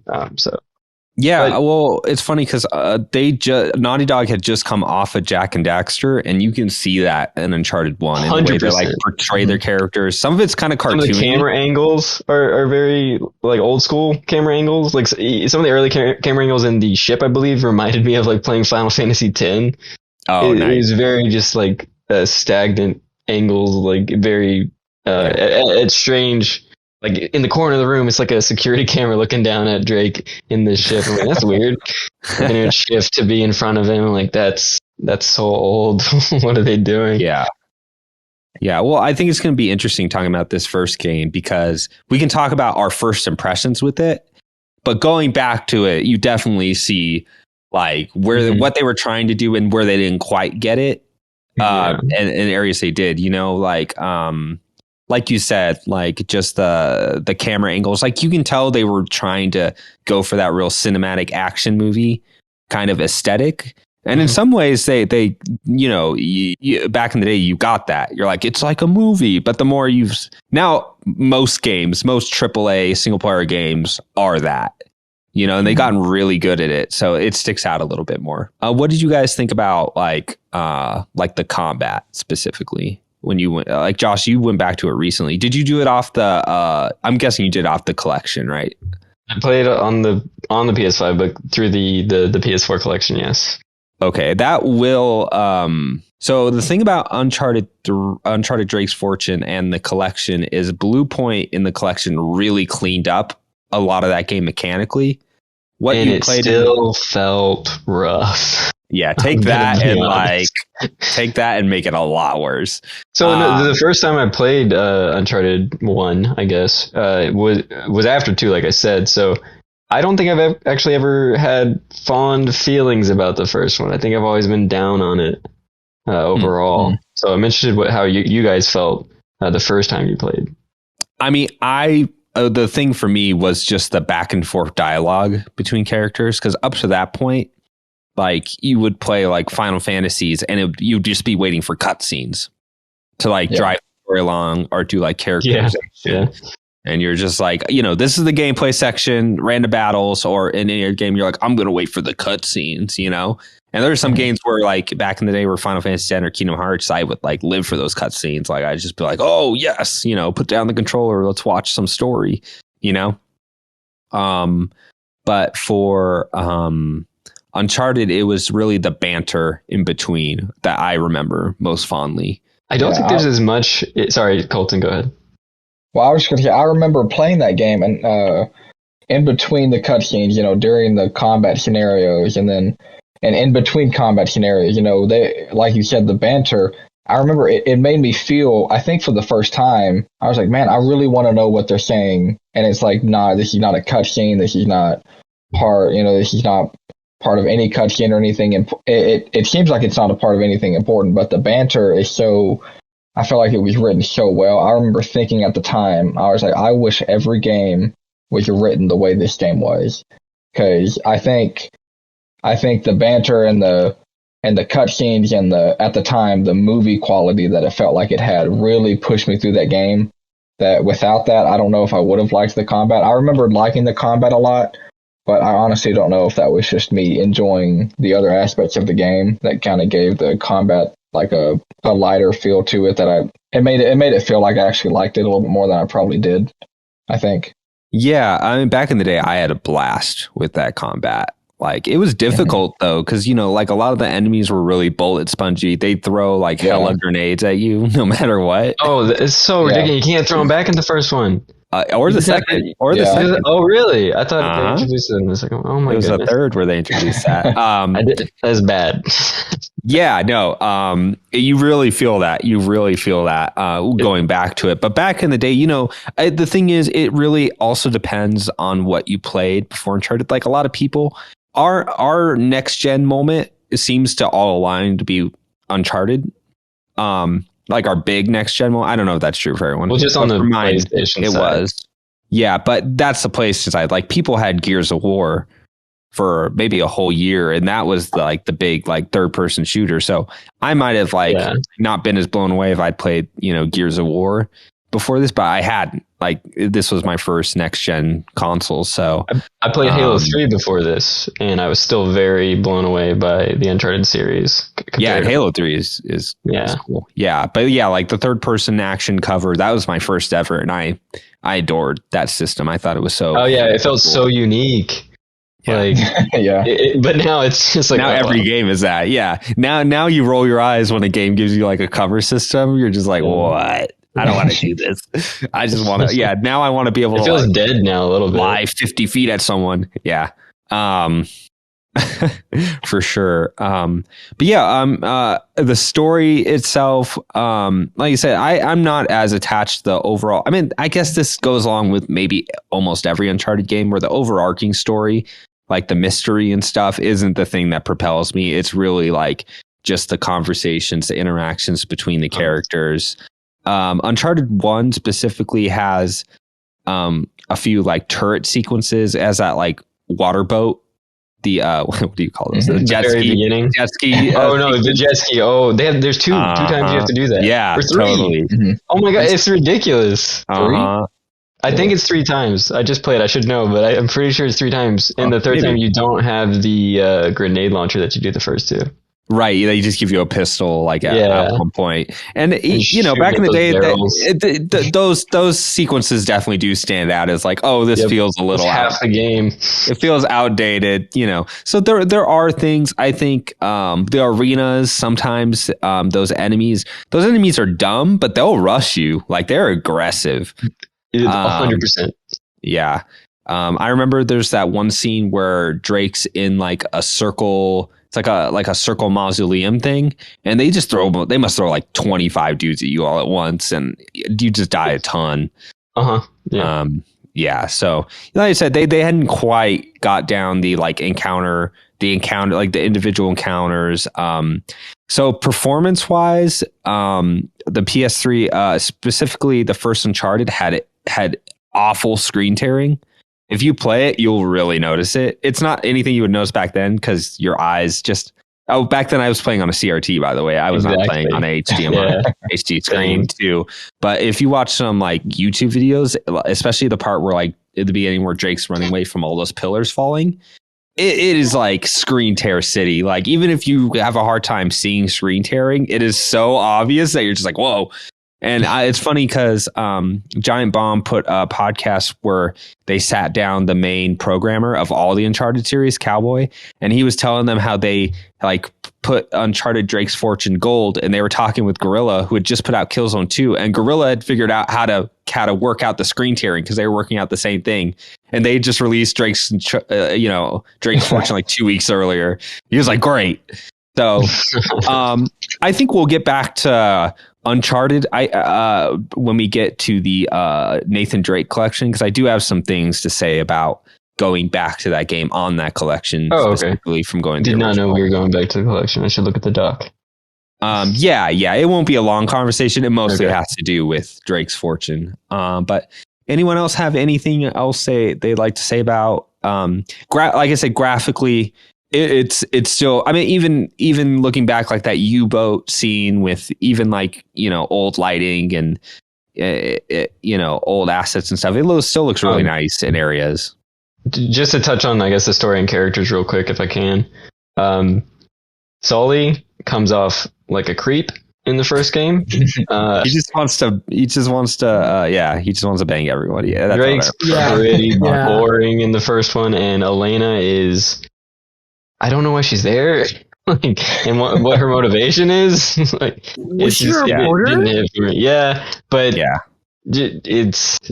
it's not well justified, like how she's making it through all these gunfights with Drake, who's clearly done this before, and just been like, she's more chipper to move, like, and ready to move on through this journey than Drake is. And it's not like, Jesus, I just saw you murder 5 people. Exactly. Like, and she'll say, well, I'll wait here. You go murder 500 people. It's just like, yeah, and that'll continue. That'll continue all the games.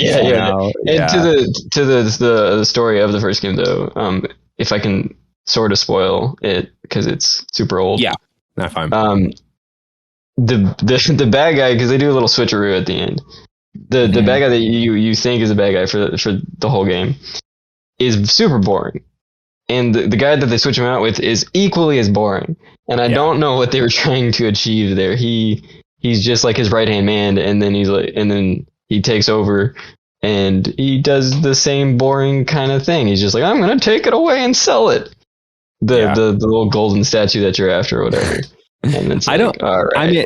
I mean, we're going to get to Uncharted 2 and 3, but they have the same exact problems. Like, I could care less about the villains for either of those games. It's really not till like 4. Well, I mean, in my opinion, I think like 4, and especially Lost Legacy. I think Lost Legacy has a really cool villain. But I feel that it's in Uncharted 1 for sure, and then the ending boss fight is rough too.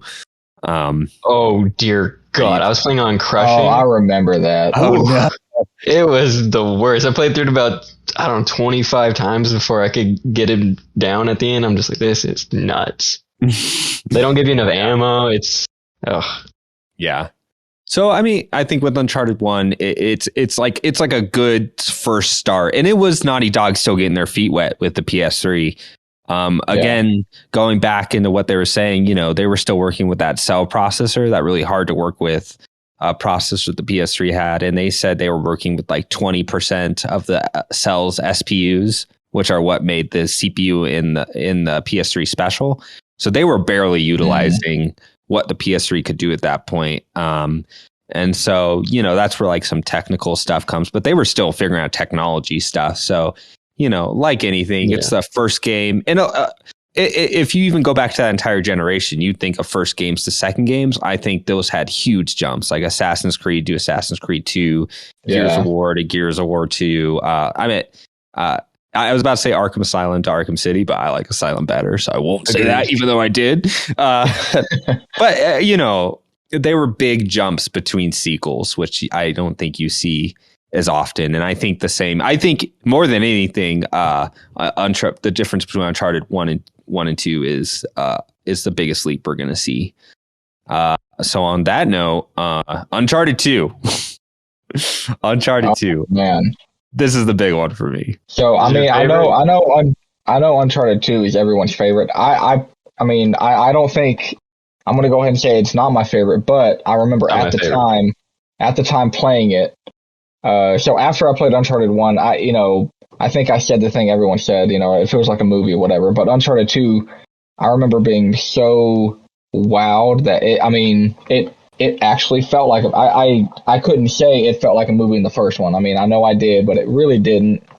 But that second one, like I don't think I've ever played a game at that point that had such a movie quality to it. And I think I must have replayed it 3 times in a row. Like I beat it the first time and I said, I have to play it again. I beat it the second time. I was like, I want to play it again. I have to play it again. I think that's a very accurate way to explain 2, because 2 has this like strong opening. You're like in the middle of an action and you're like, whoa, what's going on? Why is Drake in this situation? Is he stabbed? Is he bleeding? Whoa, hold on. Is the train falling? Whoa. And like from there, it continues to come back to that scene until finally you made it to the scene. And now it all makes sense. I also like to mention the first actual mission in the game. Actually pretty cool. The introduction is really good. The heist is really cool. Yeah. I agree. I like the heist. Yeah, it's good. It definitely gives you that that thing you had with Sully in the first game where you're like, this banter is really good. It was them starting to stretch their writing chops where you listen to you go back to 1, you're like, oh, this is a little corny actually. And you still go back to 2 and you're like, wow, this is really good. Yeah. But so just for a little context, so Uncharted 3 came out in October 2009, and the PS3 Slim came out Uncharted 2. Thank you. The PS3 Slim came out just a month before Uncharted 2 came out. So that's when the PS3 Slim came out. They dropped the price $100, and this game showing at E3 is kind of legendary. So before the game even came out, the first thing they showed I don't know if it's the first thing they showed with this game, but one of the first what Uncharted would be known for after this game was a set piece moment and that was the one with the helicopter chase and the building falling. Oh yeah, And that was right. the live demo they did. I actually don't remember if it was live, but that was their E3 presentation they showed, and I remember seeing that and being like, "This is." Everyone did. Everyone saw that and they're like, "This is insane! Like, what are they doing over there? How does this look this good? And how are they doing this stuff?" So the hype up to Uncharted 2 was like large, and I think Uncharted 2. Maybe I'm skipping ahead, but Uncharted 2 really became Sony's template for like what Sony is now. Like, not in the same way like Halo 1 saved the Xbox. Like, without Halo Combat Evolved, the Xbox brand would not exist. I wouldn't say the same thing with like Uncharted 2 and PlayStation, but Uncharted 2 is definitely directed like Sony's course to make like single player narrative, AAA focus games. And it really started here, and it really influential. Yeah, I would say like Uncharted 2 is the first time I, as the Xbox 360 fan before this, I turned my head and I was like, wait a second, that looks pretty good. Like, what am I doing? So I think that was one of the first moments people really had to question, like, maybe there's something over there with Sony. Maybe they got something. Maybe I can't afford the what was it? The extra $100. Yeah. Well, no, that's the thing. When Uncharted the slim launch, already. That was such a smart time. I don't know if they did that intentionally. Oh, I'm sure they did. That was a perfect 1-2 punch to get people to switch over to and get them to catch up by the end of the generation. Yeah, no, for real. Uncharted 2 really helped change the narrative for the PS3 up to that point, because it was kind of dire for a while there. But yeah, I mean, it's happened to me, and maybe this didn't happen to me with Last of Us 2. It might be the only game that this happened to be. But every time a Naughty Dog game came out, I said, like, this is the best game. Like, graphically, this is the best realistic game I've ever seen. Like, you didn't say that with Last of Us 2? I was really impressed with it, but a lot of games, like, God of War had come out, I think, right? Yes. Yeah. God of War had already come out, and just, Sony had been doing that game for a while. And, Uncharted 4 was already like really impressive over that. So by then I'm just like, this is just how games look now. And Naughty Dog still does it incredibly well.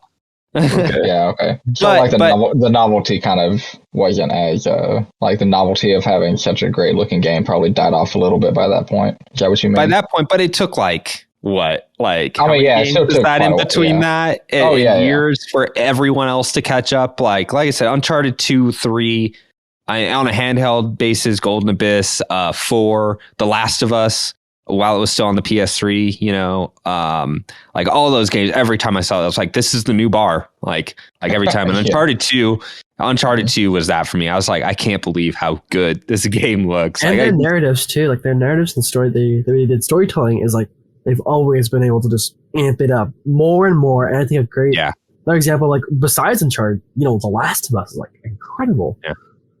What'd you guys think about like the new characters they introduced? Like, this is where they introduced Chloe. Oh, I loved Chloe. I loved Chloe. I loved Cutter. I really liked Cutter. Was Cutter 2 or was Cutter 3? Cutter was 3. God dang it. You're right. He had his. I'm forgetting his name. His friend it's the guy that betrays him in the beginning of 2. Yeah. Yes, I think that's what so I really liked his character, and I actually really liked him. I liked him as a bad guy personally. And I liked Chloe. I liked all the new characters, and I liked what they did with the existing characters. I think they made Nathan a much more interesting character in the second one. Harry Flynn. I was just about to say that's right. But it's very telling that we're calling Harry Flynn the villain of that, because Lazarovich is supposed to be the big bad in that.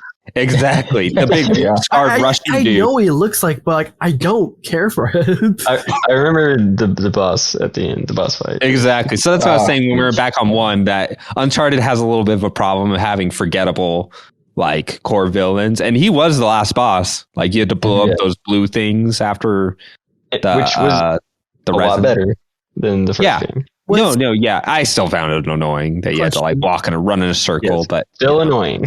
Yes. What's up, Izayah? So did 2 had that really like crazy like dream sequence that like No, that was 3. That was 3? Okay, Yeah. great. I'm excited to talk about that one. So 2, I mentioned earlier that's kind of where like the Uncharted set piece happened, and obviously like we have to talk about the train level. Incredible. I like it so The train much. level is still impressive to me after all this time. It is just such a cool sequence where you're jumping out of windows. You can go on the rooftops. You can tackle it in like multiple levels, and everything around you is just like speeding by. Train level is phenomenal. I thought we were talking about the hanging train. Oh no!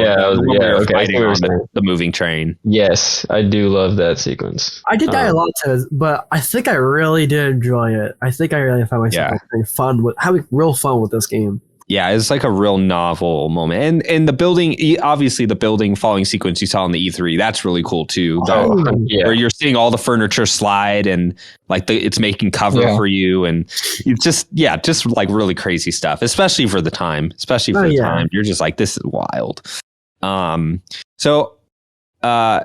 We talked about game like gunplay and stuff in 1 feeling like a little wonky. I feel like they found a good balance, that this is a much more playable game, especially as far as like aiming. And again, it depends how you played it, because if we go back to Legacy Collection, Blue Point touched up all 3 of those games to feel really similar gunplay wise. So it depends how you replay these games, but Uncharted 2 compared to like PS3 on Drake's Fortune is just a lot tighter. Like the way you throw grenades, the enemies aren't as bullet spongy unless they have like armor. The whole the melee system felt a little better. So yeah, I really liked playing Uncharted 2 as well. I remember Uncharted 2 having my favorite gunplay. For sure. Now that you had mentioned the not being able to toss grenades, that they don't toss grenades at you nearly as much as they did in the first game. But really, Uncharted 2 as well. Not even just in the gunplay. I think their encounter design was a lot smarter too. It was a lot less of like trap you in an enclosed space and send like 20 really aggressive dudes at you. And you could actually stealth take down guys in that game, right? You could do it in the first game. Yeah. It's one of those early games have gotten better at this over time. It's like one of those games where you get noticed by one guy and everyone in the room's like, whoa, it just starts shooting you all at once. Like replaying a little bit of Crisis 2 was like the same thing. Like a lot of those games that threw in real light stealth mechanics would never let you get back into stealth, or it was just like a little wonky in that way, but it was still a nice touch. It helped it feel more cinematic. Yeah. And so for me personally, like there's the single player aspect and then there's the multiplayer. Multiplayer, I was still in high school, so I had a lot of free time. That's all I was doing, was playing video games. So I had a lot of free time. And the Uncharted 2 multiplayer, I forget my clock count because it would track, but at a certain point, I remember hitting about like 24 days to play. So you do the math on that. This was before battle passes, before anything. I just loved mechanically like playing that game. So it had it had all the death match, all the stuff you would know in these games, but playing like a third person shooter again. I'd never played Gears of War, so having the survival mode, which is just ripping off horde mode again in Gears. Horde mode was really fun. And then I don't know if you remember this because it's not in the remaster, but 2 also had these co-op campaign missions where you and 3 other dudes online could go tackle these like missions on different difficulties. Yeah, I did try that one time, and I didn't have unlimited access to online stuff. I'd have to bring my PS3 to my uncle's house if I wanted to play anything online. So I didn't get to do it very often. So I tried that co-op thing one time, and we all died so quick. I was like, I only have internet for like 2 more hours. I need to spend it on something that I'm gonna enjoy. So I actually never got to play those. I wish I did though. It's cool. There's some like I mean, the scenarios are like weird. Like there's characters where they're not supposed to be, but you pretty much play through like portions of the single player game, except there's like some dialogue, like unique dialogue to it. Like that's cool. Like you're in that first big city in Uncharted 2, but you're playing as like Solis, Nathan, and like Elena, even though in the story they weren't all together. You know what I mean? So yeah, it was cool. It was cool. But it was just like a little addition. So it's like really feature rich too when it came out. Like the single player hit, the multiplayer hit. It had like cool extra modes like the survival or the co-op campaign stuff. Uncharted 2 is just a hell of a game. So is there anything else you guys want to say about that? Yeah, like I said before, like how I feel about all the games, they just amped it up a lot better. Yeah. And it shows. It's awesome. Okay. So Uncharted 3. Oh, by the way, I had mentioned the Metacritic score for Uncharted Drake's Fortune. Uncharted 2 ended up with a 96, which is very high. That's like upper percentile all-time score.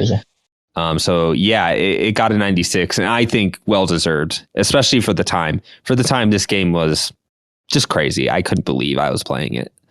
Yeah. So that moves us on. So that came out in 2009. Uncharted 3 Drake's Deception came out November 1st, 2011. So what was I remember Uncharted 3 maybe had the best. This was a blessing and a curse for Uncharted 3. It probably had the best trailers of any Uncharted game I had seen. Oh yeah, for sure. Point. With the trailers for that game, it was incredible. And the two-edged sword on that one is they were incredible because they were showing you everything in that game. Yeah, I remember seeing those, and I remember I think I never had much of a mindset of, oh, I don't want to watch this trailer. I don't want the game to be spoiled for me. I just never thought about that. But that was the first game where I'd see a trailer and I'm like, man, I really hope that wasn't like the big moment for that game, because I would like to be surprised at least once in this game. So I remember that being weird. Yeah, could you imagine playing Uncharted 3 and not knowing anything about that plane scene? I really wish I did. I really wish that I didn't watch anything before I played it. Yeah. That is a norm that Square Enix fans have to face. That goes with Me of the Worlds with You, Kingdom Hearts 3. There's probably more that even more I'm mentioning. Like those two had like spoilers in their trailers, and it was insane. Yeah, I mean, I think in their later games they took it to heart because there were surprises. So, okay, I do say that, but the one thing they did keep under wraps for Uncharted 3 is that's the first time you got to see into Drake's past. Because the way Uncharted 3 opens is it opens it up as him as a kid, and I remember that being insane because they didn't show that at all in any trailers. Yeah. I love that. I love those sequences so much. They're like one of my favorite parts of it because that shows like the origins of Drake, but not only that, the relationship that he would build with Sully, and like also, of course, the ties to the current villain, which I love. Like you actually like kind of like a backstory, like why this villain matters. Yeah. I think because of that, Uncharted 3 had the strongest villain up to this point. Oh yeah, for sure. Yeah, I have to look up her name again. There's that Catherine. Something? Yeah, that sounds right. That sounds right. But Uncharted 3, it's a very mixed game for me, honestly. Okay. I know some people are just like, there was a big argument at the time whether it was better than Uncharted 2. So just to jump in real quick. Yeah. This is my favorite. You said 2 was your favorite. This is my favorite Uncharted. Okay, so Uncharted 2 is my favorite. I do not think it's the best Uncharted. They're okay there for me, but yeah. All right. Well, this is my favorite, and I don't think it's the best. Okay, cool. So Uncharted 3, what? So I said earlier about my first actual hands-on with Uncharted 3 was the Subway beta for the multiplayer, which was you buy a meal from Subway and there's a beta code on a cup. So that's right. I remember seeing him posing the desert on the sign going into Subway. Like such fond memories. Yeah, I remember getting on a bus in Denver with my brother to go to the nearest Subway, and we both got our Subways, and we both went back into the bus after we ate it with our cups. It was fun. It was fun. But so Uncharted 3 went through some the way I should have done a little more research on this, but the way I've heard it was made is they made a lot of the set pieces first before they even made the story. So a lot of Uncharted 3 for me has to do with just being a little disappointed in the turns for the story and the characters and just how everything starts going down. And some of them they couldn't help. So, we mentioned they introduced Chloe in the last game, and this one they introduced Cutter. And Cutter's a really cool character. I think that whole beginning heist intro is really cool. It's a really strong intro. But they had to cut Cutter out early because maybe about a little less than halfway through the game, he just unceremoniously breaks his leg, and then he's out of the entire game. It's because the actor had to leave, and he got another role and was like, "Okay, I'm done." And they just kind of had to make do. And that's kind of goes into how the game's narrative was put together for me. Is it really does feel like they are just finding excuses to get from set piece to set piece. Like, okay, we really want Drake to fall out of a plane. We really want him to, get Poseidoned inside a ship and turn it upside down. And so that's where I'm mostly torn on it. I think mechanically, they made some really nice changes. Like you were saying earlier, Josh, throwing back their grenades, the stealth, the hand-to-hand combat, like that pool fight, being able to do counter. Oh, dude, I love that pool fight. The bar fight, yeah. That's when I decided. That's so good. I love it. Said, that intro is just so solid, and you thinking they get shot, and the fake and everything. It's such a good intro. Okay, so going back to Uncharted 2, I think Uncharted 2, sorry, I forgot to say this. I think Uncharted 2 is one of the most well-paced games ever made. And, I would put only a handful of other games along that lines where it just goes from beat to beat to beat without putting anything you felt like was superfluous or, it just didn't waste time. It knew exactly what it wanted to do and it did it. And so Uncharted 3, I think, has some pacing problems, especially in the desert. The desert scenes. The very last 25% of that game, I'm not a very big fan of, with all the phantoms and stuff. But not to say it's a bad game. I just think it's a little, the story's a little inconsistent. The characters are inconsistent. They draw this who is Nathan Drake, and they never answer it. It's is that really your name? When he's getting interrogated by that pirate in that one scene. And they just don't answer a lot of questions Catherine's right hand man, how he kind of just disappears randomly sometimes, and they never explain that. They never explain why he's a ghost. You just have a knife fight with him at the end, and that's it. I think it was him that you had the knife fight with at the end. Yeah, I'm pretty sure it is. I think it is. Yeah. So there's just some narrative and just pacing issues I have with Uncharted 3. It's a little long. The gameplay, really good additions. They did something when the PS3 version launched. They changed the shooting model, and it was there was something weird where it wouldn't move on every axis when you moved your cursor. It would only move in cardinal directions. So it was really hard to line up shots because it would only go up, down, like that. And they actually fixed that after I beat the game. So you wouldn't know that now playing the collection, or even if you played the PS3 collection. But there were some problems with the shooting in that game. And I think the enemies got weirdly bullet spongy again. But let me tell you, those set pieces, I think, are amazing. The ship, the plane. I just wish they weren't spoiled for me early on. But I want to hear what you guys think. I love, like he said, that shipment, dude. I think I even really like the desert part where I'm just walking in a straight line, kind of aimlessly because I didn't know where I was going.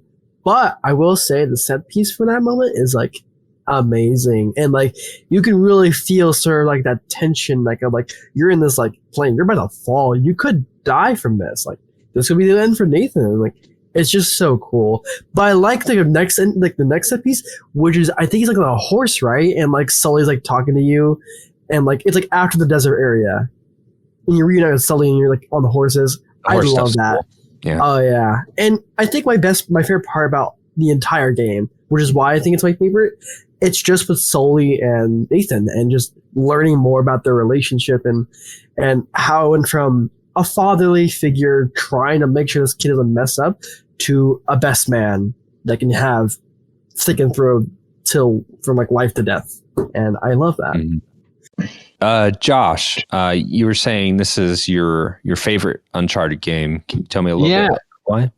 I just feel like this is the only game that, or it's the king of turning an action movie. I know I said this about the series already, but it's the king of turning an action movie into a video game. And I don't think any other series really touch on that. I think this is the pinnacle of that. It's at the pinnacle of that fun. Like you said, the story is not as good as maybe Uncharted 4 we'll get to in a second, but it is good enough because action movies, they don't tend to focus on the story too hard.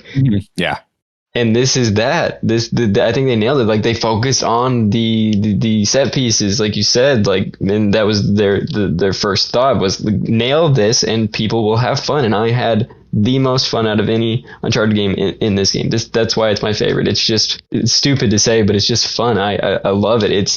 It's Jak 1 versus like Jak 3, right? Like they're not so worried about adding all, like they're not losing focus of what matters to the player in this type of game, and that's the quips, the action, and the set pieces.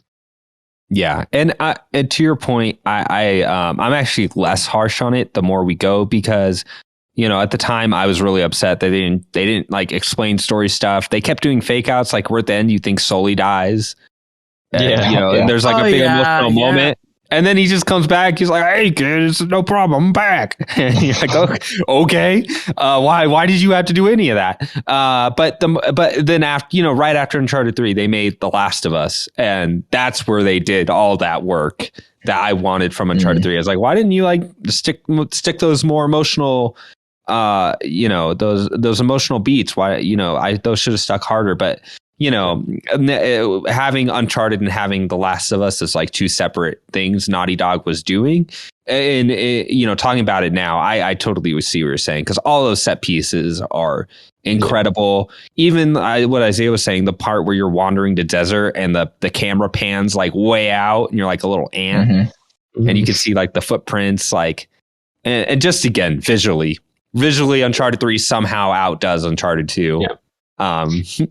I'm sorry, I wasn't trying to discredit the story at all, because I do. This was the first time I really cared about Nathan Drake. Like seeing his past, seeing him as a kid, that was when I was like, oh, I love this character.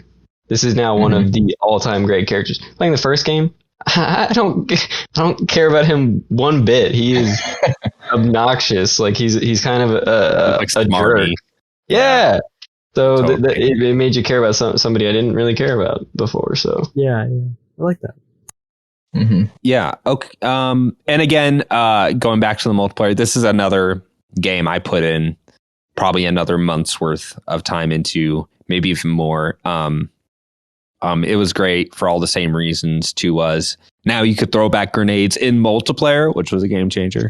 I thought all the map design was like really neat. So yeah, I just think Uncharted 3 was just like a really solid like iteration onto. So even the criticisms I do have, I say them pretty lightly. At the time, I was a little more upset just because I didn't feel like I got that jump from 1 to 2 that I got from 2 to 3.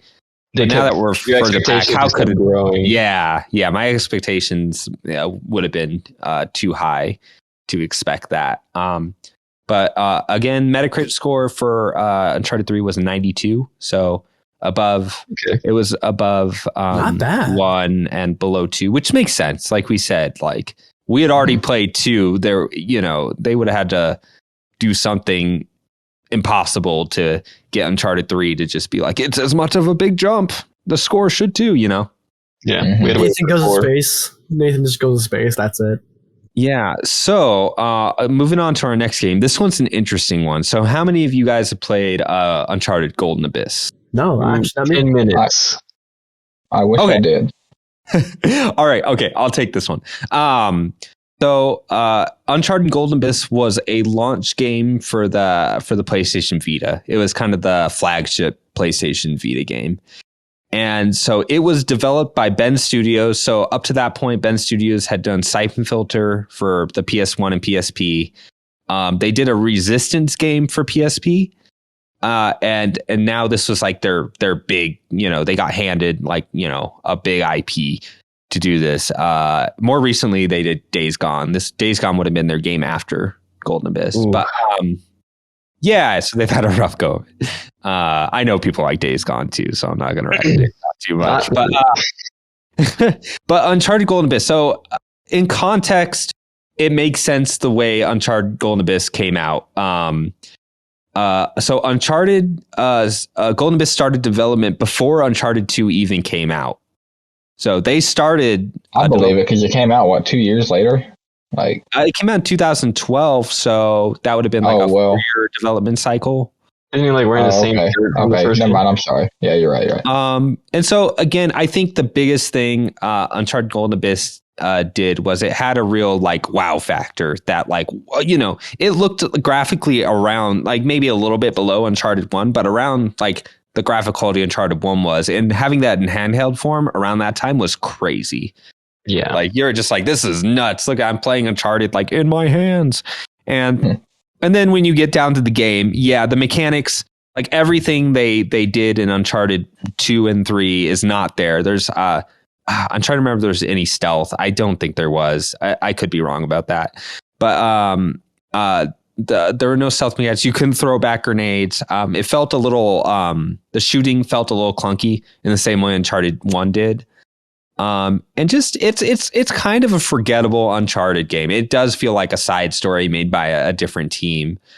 It helps about midway through when Sully gets in the picture, and you're like, oh, this is fun. Like I'm getting some Sully Drake banter, but it's not really driven by set pieces. I don't remember there's a part where you're escaping like a burning building, and that's kind of cool, but it's just largely pretty forgettable. Climbing. Yeah, it's a lot of just third person, like this is what Drake does. He jumps, he shoots, and he talks. World's worst platforming game is what you're saying. Yeah, it's forgettable. So it's not like an essential. If you're an Uncharted fan, you need to play Golden Abyss. And it was filled with it was a launch Vita game, so it was filled with a bunch of like motion gimmicks. We didn't mention this, but Uncharted 1 had the same thing where it used the 6-axis. Oh, that's right. Yeah, balance on logs. So you couldn't just do any. Yeah, there were. You had to aim the grenades with the 6-axis controller. Mm-hmm. Oh my! Yeah, I forgot about that. Yeah, totally. So a Golden Abyss falls into those same trappings where you have to. The cool parts are there's sometimes like treasures you find and you have to like rub the dirt off them, or there's one puzzle where you need to point the camera at something bright to get some light to solve a puzzle like that. Stuff it was okay. It wasn't like intrusive. It was like, oh, this is kind of neat. But like climbing to having to like rub the back of the Vita to climb a rope, okay, that sounds kind of cool. It wasn't. all the melee, all the melee stuff would turn into QuickTime events where you had to swipe the screen to counter. So if you got a melee battle, all of a sudden there'd be an arrow and you had to take like one of your hands off the controller and be like, swipe up, to match it. And it'd be really hard to like time. So there's stuff like that. And all right, so a little recording error there, but we were talking about Golden Abyss, and I was just saying that, yeah, it was a largely forgettable entry in the Uncharted series, and not just that, like they introduced new characters, and I can't for the life of me remember their names or who the villain was. It is just out of sight, out of mind. I played through that and was like, cool. And then the Vita much more ended up being just a cool place for like indie and like small Japanese games. So that's kind of where the Vita's bread and butter was once Sony figured out that they weren't going to put any development money into that thing pretty fast there. Yeah. What a shame. So sad. Yeah, it wasted potential. That is the Vita for sure. All right, so very quickly, we mentioned it a couple times, and that's the Uncharted Legacy Collection. But I just want to say, like, if you're going to replay these games, most of the work that was done was made on Uncharted 1. It changed the entire shooting model. They replaced the character models like wholesale, like the Drake and Elena in the animations. I think are similar, but the actual models are completely different. They still look very scary in today's standards. Like, yeah, they don't hold up to like modern, but they don't look like wax people. They're like monsters. Yeah. So the biggest change on all three of them is it was put up to 1080p from 720 and a solid like 60 FPS on all of those, which just makes like shooting and everything. And they changed the shooting model and the auto aim to be more consistent across all three. Mm-hmm. Like ambient occlusion, like just a bunch of stuff. Blue Point was handling this, and Blue Point does good work on that stuff. They were the people to handle these games, and it just makes them look, just puts them a little bit more up to modern standards. So they're easily replayable and still really nice to look at. So that's all I want to say about the Legacy Collection. And so next game is Uncharted 4 Thief's End. And this was Naughty Dog's first foray onto the PS4 and the first game without Emmy Hennig as the director. Good riddance, am I right, guys? Yeah. So she left the Uncharted. She was the main director, and why am I just like totally blanking on his name? Who's the director of Last of Us? Neil Druckmann. Neil Druckmann. Yeah. This was Neil Druckmann and Bruce Straley, the main people behind The Last of Us. Took over Uncharted 4 a good way into production. So Uncharted 4 was going to be a different game. From that teaser, there's even like different story ideas that came up that didn't actually come up in the main game. So this first game without Emmy Hennig. Let me pull up my notes here. And before this, Naughty Dog had used the Last of Us remaster on PS4, which was the Last of Us, the remaster they did on PS4. They used it to kind of get the tech end of Uncharted 4 down. So that's interesting. But yeah, Uncharted 4, again, just an amazing looking game. I think pre-release they learned their lesson with 3, and they didn't show their hand quite as much. And that was cool because there was just a lot of different stuff that was in the game. You're like, oh, I remember seeing this, and that's always like a good feeling coming into a game. But I mean, Uncharted 4 at this point, like I feel like Naughty Dog had found their stride. They knew like how to make an Uncharted game. They're just like sanding out the edges, What did you guys think about the intro of it? It starts with Nate. What an intro. Yeah. I think at the time I was like, man, nothing can beat that Uncharted 2 intro. That was so good. What was the intro? What was the intro? Yeah. So the first, the very first 5-10 minutes of the game, it's like a flash forward of Drake and his brother Sam in a speedboat, and then they get wrecked or being chased, and then from there it shows Drake like scuba diving, and you're like, oh, is he going for treasures? And he's just doing he just got a normal job. Yeah, so, like Drake doing blue collar work, pretty much. Yeah, I remember thinking, going into that game, like just the same way I did with going into 3, I was like, okay, I'm going to start this game. I mean, I don't see how the intro is going to be better than the intro with 2, but I'll give it a shot. And when I played 3, I was like, that was a good intro, but honestly, I like the intro to 2 better.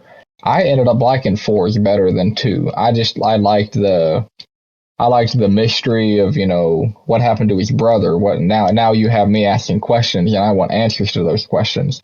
And then also the question of, oh, he got a job now. What's going on? How are we going to get, wrapped up in his next adventure, and stuff like that. I really enjoyed it. Yeah. And, from Uncharted 4 coming out in 2016, that's almost 10 years from the original Uncharted. So it's funny. There's almost like a really nostalgic tinge to the beginning of Uncharted 4. And I think purposely, because how they train you, like with a lot of the shooting, or they're training you to do some mechanics at the beginning. And I missed something. Okay, it was the boat sequence. I just played this recently, and I think it starts out as Drake and his brother as kids, like on the rooftops. Then it's Drake to a flash forward. And I thought the rooftop thing was just like a little bit later, but you might be right. Yeah, I still could be wrong. But what I'm thinking specifically is when you start up in Drake's house in the attic, and you can go to each game, and it does a little musical stinger from each game, and it's like really nostalgic. Like it's showing you pictures, it's showing you like the coin from 2 or the dagger from 3. I think that stuff is super excellent. I love that you could just play a little bit of Crash, and like there's like while you're playing Crash with like I forget her name. What's her name? Elena, you hear their banter, and like finally it's like if you win or lose, the dialogue will of course be different. And that's that entire like sequence, that entire chapter of them in that house is like such a wholesome sequence. I love it so much. I think of that so fondly. And a lot. Go on. Oh, sorry. I was gonna say, and a lot of environmental storytelling too. Like they didn't do like a show a scene of Nate and Elena getting married. You can go into their room. You can miss this and look through their wedding photos. Oh yeah. Or you can see how they live and stuff like that. And the wedding photos, it has like a neat little musical cue too, which they use later when there's tension between them. There's just like a lot of really cool. You can really tell that the guys that did The Last of Us directed this game, because you can really see some like real subtleties that you didn't see through 1 through 3. It did get away from a complete blockbuster, like dumb movie plot, but I think they ride that line pretty well. I don't know. What do you think, Josh? I was just thinking, this is the step up. Like 1 to 2. I think this is where it came in. 2 and 3, they feel almost like the same game. A lot of my memories with those, I get them kind of interchanged, but this is where that big step was. And like you said, you could kind of feel that the people who Last of Us made this game, they refined their storytelling. It's graphically just beautiful. They added the new mechanics that they added to the game, like swinging from crap, and that whole what was it, that bridge sequence when you're swinging. It adds to the set pieces, but the grappling also adds to the mechanics, and the sneaking wasn't super, but it was an addition that was welcome. So hopefully maybe in the future they can dive a little deeper into that mechanic, but this was that step in the right direction, and this is the best that Uncharted will ever feel until they make a new one. This is so good. Like I said, 3 is my favorite, but this is the best Uncharted game. If someone said, should I play Uncharted, I'd be like, just jump into 4, because the story doesn't really matter. Like you will jump in, you will love these characters. It's an action movie. Like all of these games, it's an action movie. You don't have to watch all the Mission Impossibles to watch Ghost Protocol or whatever the garbage they're making. Like it's just fun. And this one, like you said, rides that line and gives you a little bit more emotion in the character building. So just jump in and enjoy it. Like this is the best Uncharted game. Interesting. Okay. Yeah. I'd push back a little bit on that, just because I think no, for the most part, I agree with you. Like it's phenomenal the way the red line, like I said earlier. I do think it's too long. I think mechanically the length of the game overstays its welcome. Because at its core, it is still just a third person action shooter, you know. But it's so there's long. not much. There's not You much don't need to mechanic, play the other ones. but it's like, yeah, it's like almost 20 hours long, depending on the pace you go through. And you know, I part of the reason I picked this topic too, or was just because, like I said, the movie came out and I'm replaying 4 for the first time because I was waiting for like a upgraded, like remastered version. And you just don't realize how many times they do like a queen is in, you know, the princess is in another castle to you, where Sam and Drake will be like, it's here. And they go and they're like, I guess it says it's here. And then they're like, oh, we did all that in this continent, but I guess we have to go here. And it does it like maybe 2 or 3 too many times. And then where I think the game really gets good and picks up, maybe my favorite part of the game is the back half, which is weird because usually in the Uncharted games before, I think the back half was always weaker than the first. Supernatural crap. Yeah, exactly. But getting like Elena with like the tension between them because of his like lying in the front, and Solis coming back in the picture. I just think it's spent a little too long with just Sam and Drake, and I think their relationship is interesting, but you kind of get it at some point. There is a fair amount they could have cut out the first half of the game, but I think that second half more than makes up for it. It's a long game and could have used some cuts here and there, but yeah, it plays phenomenally. It still looks great. Yeah, it's just Naughty Dog at their prime, you know. Just there's not much more to fix in the Uncharted formula. You know what I mean? Right. Well said. Thank you. But yeah. So that is Uncharted 4. I feel like the more and more we talk, there's less to say because it kind of starts reflecting on, you know, the rest of the series. I will say I liked the villain in Uncharted. I loved Rafe. Yeah. I liked the spoiled rich kid. I love that character. I remember that was one of the really bigger. Good. Yes, I love that scene. I agree. Yeah, that's what I was alluding to early on when we were talking about 1. Is I think both Uncharted 4 and Lost Legacy. I mean, Lost Legacy a little, but especially Uncharted 4. I thought Rafe was like a good, and Nadine. Rafe and Nadine together were like a good counterbalance to Drake and his brother. So yeah, there was a PS4 Pro version that came out later. It just like upped the resolution to 1440 and added HDR, and that wasn't quite enough for me to replay it. But we'll get back to the replay later on. So Uncharted 4 scored a 93 on Metacritic. So, you know, just stay in the course. Still as good as ever. People. What did Golden Abyss get? Oh, I didn't say. Golden Abyss got a 80, which is high. Oh, wow, that's pretty high. I mean, it was a launch game. It was really novel to play a game like that in your hand. I think as time goes on, time has not been kind to Golden Abyss. And what I was saying before our recording cut off was that that even when the PlayStation TV came out, because of all those motion controls that were in that, you can't replay it on a TV because it wants you to use all those motion controls. So that sucked too. To climb ropes, to touch the back of it. Yeah. I don't know how much it cut off, but yeah, doing the creepy Vita touches in the back. You're like, yes, climb for me, Drake. And so that moves us to Uncharted Lost Legacy. And originally, this was supposed to be, I don't know if you remember this, but it was supposed to be DLC for Uncharted 4. It was not supposed to be like a standalone release. And it just grew and grew and grew until people were like, is that DLC ever coming out? And they're like, you'll hear from it. and when it came out, it just was like a whole game. And so, I didn't write down here when Lost Legacy came out, but it was almost like I'd have to look, but it wasn't too long after 4, considering how big that game was. All right. So, Lost Legacy. Yes. So we were saying, Lost Legacy ended up being a bigger experience for them. It took a little longer to come out.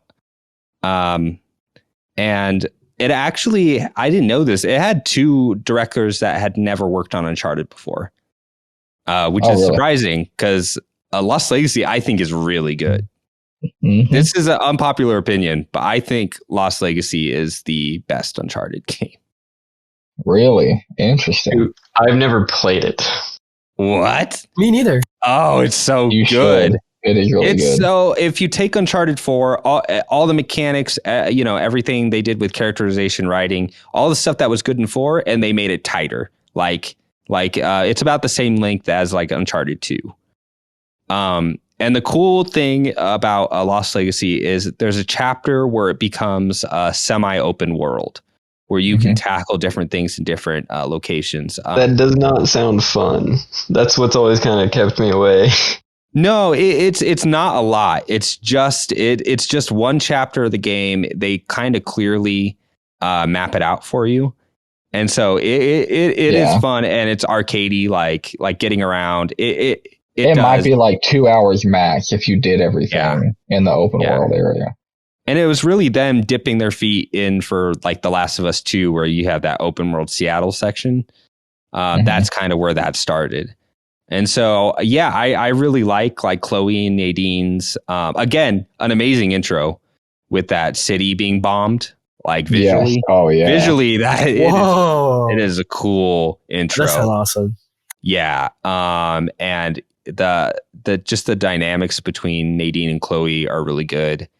I think the villain is he's not as interesting. He's kind of not there for a lot of it, but I think he's a good villain for them. He's very menacing. I think just the last set piece is like really phenomenal. It's another train sequence. I just like train sequences. I mean, they're so easy to make good, apparently. Yeah. Thieves Collection it has a 34K mode, it has a 4K 60 mode, or sorry, it's like 1800 to 1440, 60 FPS mode, and then they have a 1080p 120 frames mode, and that's the mode I'm playing Uncharted 4 with. Jeez. And that's really wild to play as. It's just so smooth, and it's really weird for me to I was looking up cutscenes because Sam's been watching me play it, and I was like, oh, you missed a little something while I was playing. Here, I'll show it to you, and it was like the 30 FPS like PS4 Pro version or whatever. I'm like, this looks wrong now. I'm broken. Yeah, but that collection is really nice to catch up on those two games. I'd been waiting for it for a while, but as far as what we'd want for a fifth entry, what do you guys think? I think personally, I just love how it already ended. The ending to 4 was such a great way to tie it up. From the beginning, it felt like this climactic moment where, these games, you play them, and, you have these memories and whatnot, and the game reminds you of that. It feels so good.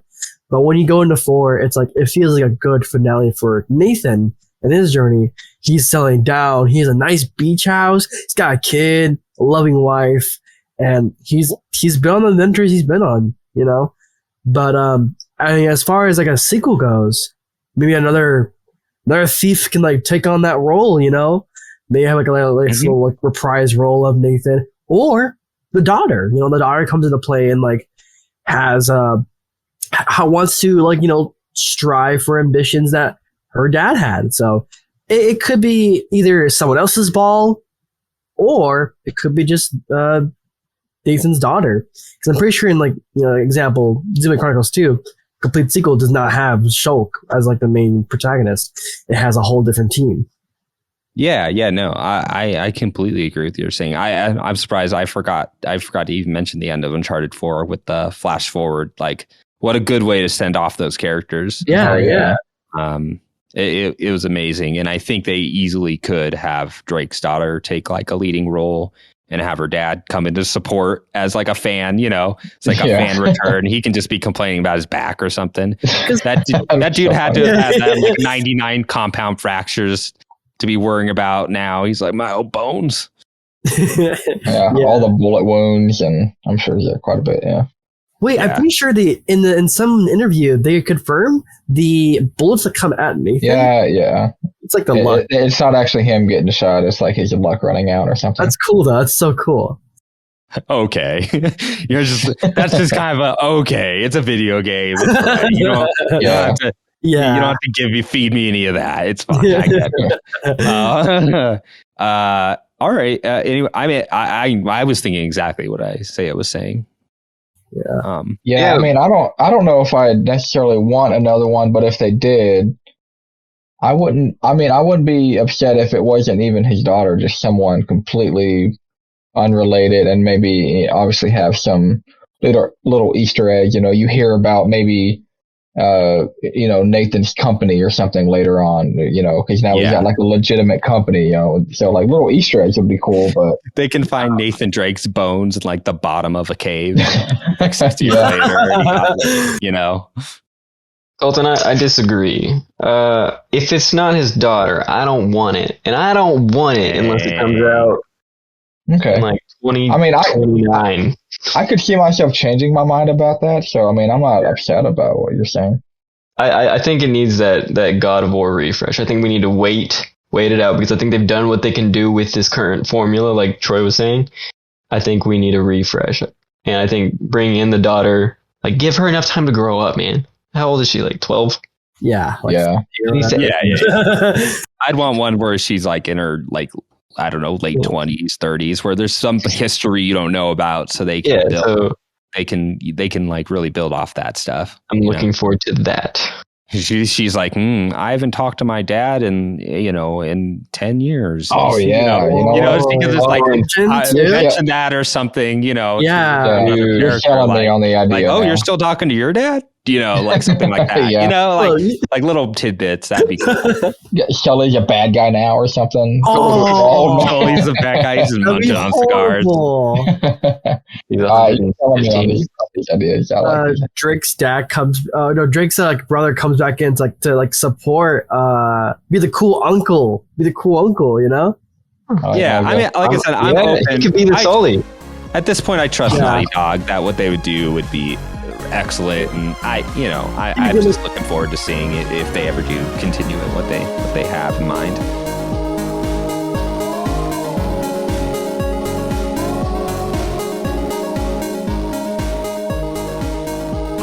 Our last segment here, us group, we run a video game fantasy league, and it's run on Fantasycritic.games is the site. And what this is, it's like a fantasy football league, but for game publishing.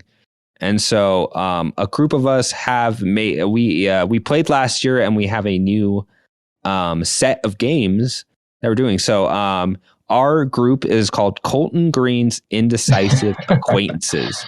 So if you were to go to fantasycritic.games that name and type in Colton Green's Indecisive Acquaintances, then you will find our league. So we're just going to go real quick over just kind of like what, because we picked a certain amount of games at the beginning of the bid. Now we're just going to go over what people have picked up, what's come out, and just kind of our overall thoughts. So let's start with Dalton, who is his publisher is called Lightbulb Limbo. And it looks like has picked up, Destiny 2 already. I think he picked up another expansion. I didn't even realize that. That's super funny.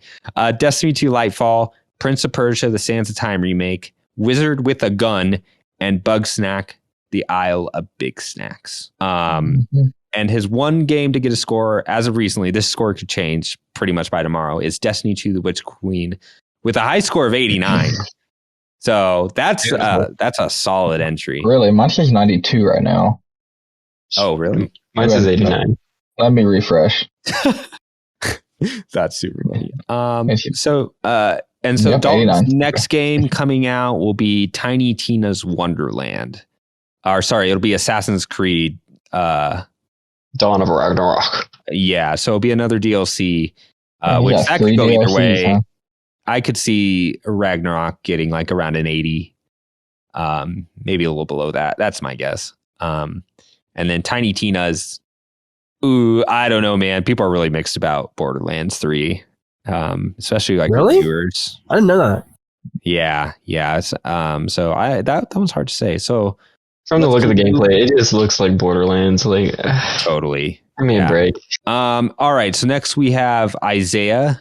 Hey, Navi. He named his publisher Nintendo. And I think you picked up since we last looked, you picked up Shovel Knight Dig. Yep. Those And boys, I thought that had come out, and then I realized that was another Shovel Knight game last year. So yeah. at the very least, Yacht Games has announced their next game, and it is not a Shovel Knight game, and that Oh, I makes me need very to excited. add that to the list. Yes, I need to do that. I'll put my money on that. That game. There you go. There you go. More. All right, so now we're on to People Know Donuts, which is me, Troy. And so I had picked up Weird West, which is like a PC cool strategy cowboy western game. I've heard good things about it. Warhammer 40K Dark Tide, which is Vermintide, so it's like Left 4 Dead but Space Marines. Last of Us 2 Factions, which I'm now thinking is not coming out, so I'll have to figure that one out. I got Xenoblade Chronicles 3 for $1 because I guessed it was going to be in a direct, which I felt pretty good about that. And now I have the Dead Space remake. I didn't know you picked up the Dead Space remake. You think it's coming out this year? I think so. EA doesn't have much else going on, so I'm hoping. That's the truth. And the games that I've scored, I had a rough 2 picks. I've already used 2 slots, and we have less slots this year, so it's making me nervous. Is I picked Dying Light 2, which got a 76, so that only got me like 6 points, and Sifu, which I think is a great game. It just has, it's just kind of divisive in the way the game kind of plays out, and so that got me a 10, which is not terrible, nothing negative, but thankfully Elden Ring got a 96 and got me like 32 points. I feel like I'm back in the game after that, and if Gran Turismo 7, which is going to be the next game coming out, hits score great above a 92, then I'm feeling okay. Even though my first 2, I was like, wow, I'm the only one tripping out the gate here. Everyone got above like 80s on everything. All right, so Wilfredo, he has no refunds. He picked up Project Eve, which is that Korean-looking Bayonetta space game. I sniped it. I counterpicked the heck out of that game. I didn't even mention the counterpicks. That's right, yeah. Someone counterpicked Xenoblade. That was Dalton. I counterpicked Hogwarts Legacy because I do not think that game's coming out. Absolutely. Think about the quality. So, Wilfredo's Project Eve, River City Girls 2, which is a 2D beat 'em up. River City Girls is a pretty cool game. Hogwarts Legacy, which I don't think is coming out. Gestalt, Steam and Cinder. I don't know what that game is, so I'd have to look that up. Mario Strikers, which was in the direct, which it looks good. Dude, after golf and after tennis, I don't know. I'm staying away from those. It's not going to score well. Like, it's going to score like okay, it'll be in the 80s maybe, but it's not going to score like extremely high. You got golf last pick, right? Did I? And I think you did, and he got you like a 2. If I did, that was a mistake. I thought you did. Maybe you didn't. I probably did. Sure you did. By chance, did you also, because you listed off Shovel Knight Dig for my thing, but did you mention other games that I have in my thing? No, we just what we picked recently. What we picked recently, not since our initial draft. And you can look up, if you find our Colton Green's Indecisive Acquaintances, you can click on the very top right and you can see our 2021 draft and how that went down. So Wilfredo has not picked a second counter pick. So going down to Colton and Victoria, the People's Publisher, you picked up, first of all, Total War Warhammer 3 picks up an 87, which is like freaking solid. Like good snag. 17 points for the first pick. Moss Book 2, which was a PlayStation VR exclusive, or was it not just? No, I think it wasn't a VR exclusive, but it was a VR game. Mm-hmm. A little mousy boy game. Looks good. Nintendo Switch Sports, which I'm very excited about. I don't know how it's going to rate. I'm thinking somewhere around the high 80s. 84. Yeah, but whatever. I don't care. It could score a 60. People don't like the look of those. Still going to get it. It's going to drag down the score. Oh no. And Taiko no Tatsujin Rhythm Festival, which the first one came out on Game Pass. Me and my girlfriend Sam played some, and we were picking anime songs, and good game. It's fun. The Megalovania was on it too. Yeah. Yes. And Hopes and Dream. Yeah. I think those games are cool. I'd really like the peripheral though, the drum peripheral, if I was going to get that one. All right, so Josh, I remember you had to drop Kill the Justice League. Yeah, I don't want to talk about it. Fell out, but that doesn't count against you. You just get another pick. Just have an empty space there. Yeah, so you picked up Tunic, which I picked up last year and forgot completely again. I think that looks cool. Zelda-like, coming to Xbox and probably PC. The previews look pretty good. Looks really cool, yeah. This one, Strange as a Paradise Final Fantasy Origin. It's a risky one. That's a risky one. I know, but honestly, I know. But I love Neo that much. That bat crazy trailer they put out for that thing made me more interested than anything else in that game. I was like, I don't know what's going on in this. This looks insane. It looks insane. The combat looks so close to Neo, and Neo was so fun. I love Neo 1 and 2. I love Neo. By the way, Neo 2 is the hardest Souls game I've ever played. I can't wait to dive into that. I want to get the PS5 version. Yeah. Oh, yeah. There's a 120 hertz version on that. Oh, the Souls-like game were like the same, right? Yeah, dude. Those games are so rad. Guys. Yeah, they're really good. All right, so we got Sea of Stars. What's Sea of Stars again, Josh? It's that GBA looking RPG coming out late this year. Oh, yeah. Okay. Oh, cool. I'll counterpick. That looks cool. And you picked up the expansion Monster Hunter Rise Sunbreak, and that's a heck of a pick. That's like an 88 plus guarantee. Yeah, that was my safety net after picking. I picked up Monster Hunter last year. I tried 2 things I bid on right after our pick. Josh took Tunic and Monster Hunter. I was like, oh God, he's playing. They're not messing around this year. I should have came out with my last year, dude. I'm sorry, but after like 3 months, I was like, we knew, we all knew. I've got this entire year. This year, I'm not feeling that. Elden Ring was, I just got lucky in the draft, and I have no idea why Dalton and you, Izayah, did not pick Elden Ring. That was just I had wild to be like, hey, wild. Like they have good picks. They did, but they were not Elden Ring. If Hollow Knight comes out or if Cuphead comes out, those are good picks. Oh yeah. But like 96, that's like upper echelon. That's Uncharted 2 territory. So that's just a really quick rundown. If you guys want to tell me everything you're planning on picking within the next week, yeah, sure. I'll email you that now. Sure, okay. I'll go ahead and say including how much you're bidding too. That'd be cool for the viewers, for the listeners, all our adoring fans. All right, guys. Well, I think that wraps up our inaugural episode. I had a lot of fun. If on the recording you guys hear I will probably put a little blurb in the front, letting you guys know we had a couple recording issues, but they weren't too bad. They won't jar you too much, I promise. But I just want to thank all you guys for joining me on this podcast, and it was fun, and I'm looking forward to doing more. Heck yeah! So, Elden Ring podcast. Yeah, that's gonna be so much fun. That Elden Ring podcast, I'm very much looking forward to. So. Yeah, everyone out there, have a good day, night, whenever you're listening to this. Might be a little later than by the time we get all our socials out and everything up. We recorded this on Monday, February 28th, so I don't know when this will actually be out, but I'm going to try to do it as fast as possible, so it's kind of still relevant. I'm sure it will be. Uncharted stays relevant. So, yeah. See you guys. Bye. Bye. Adios.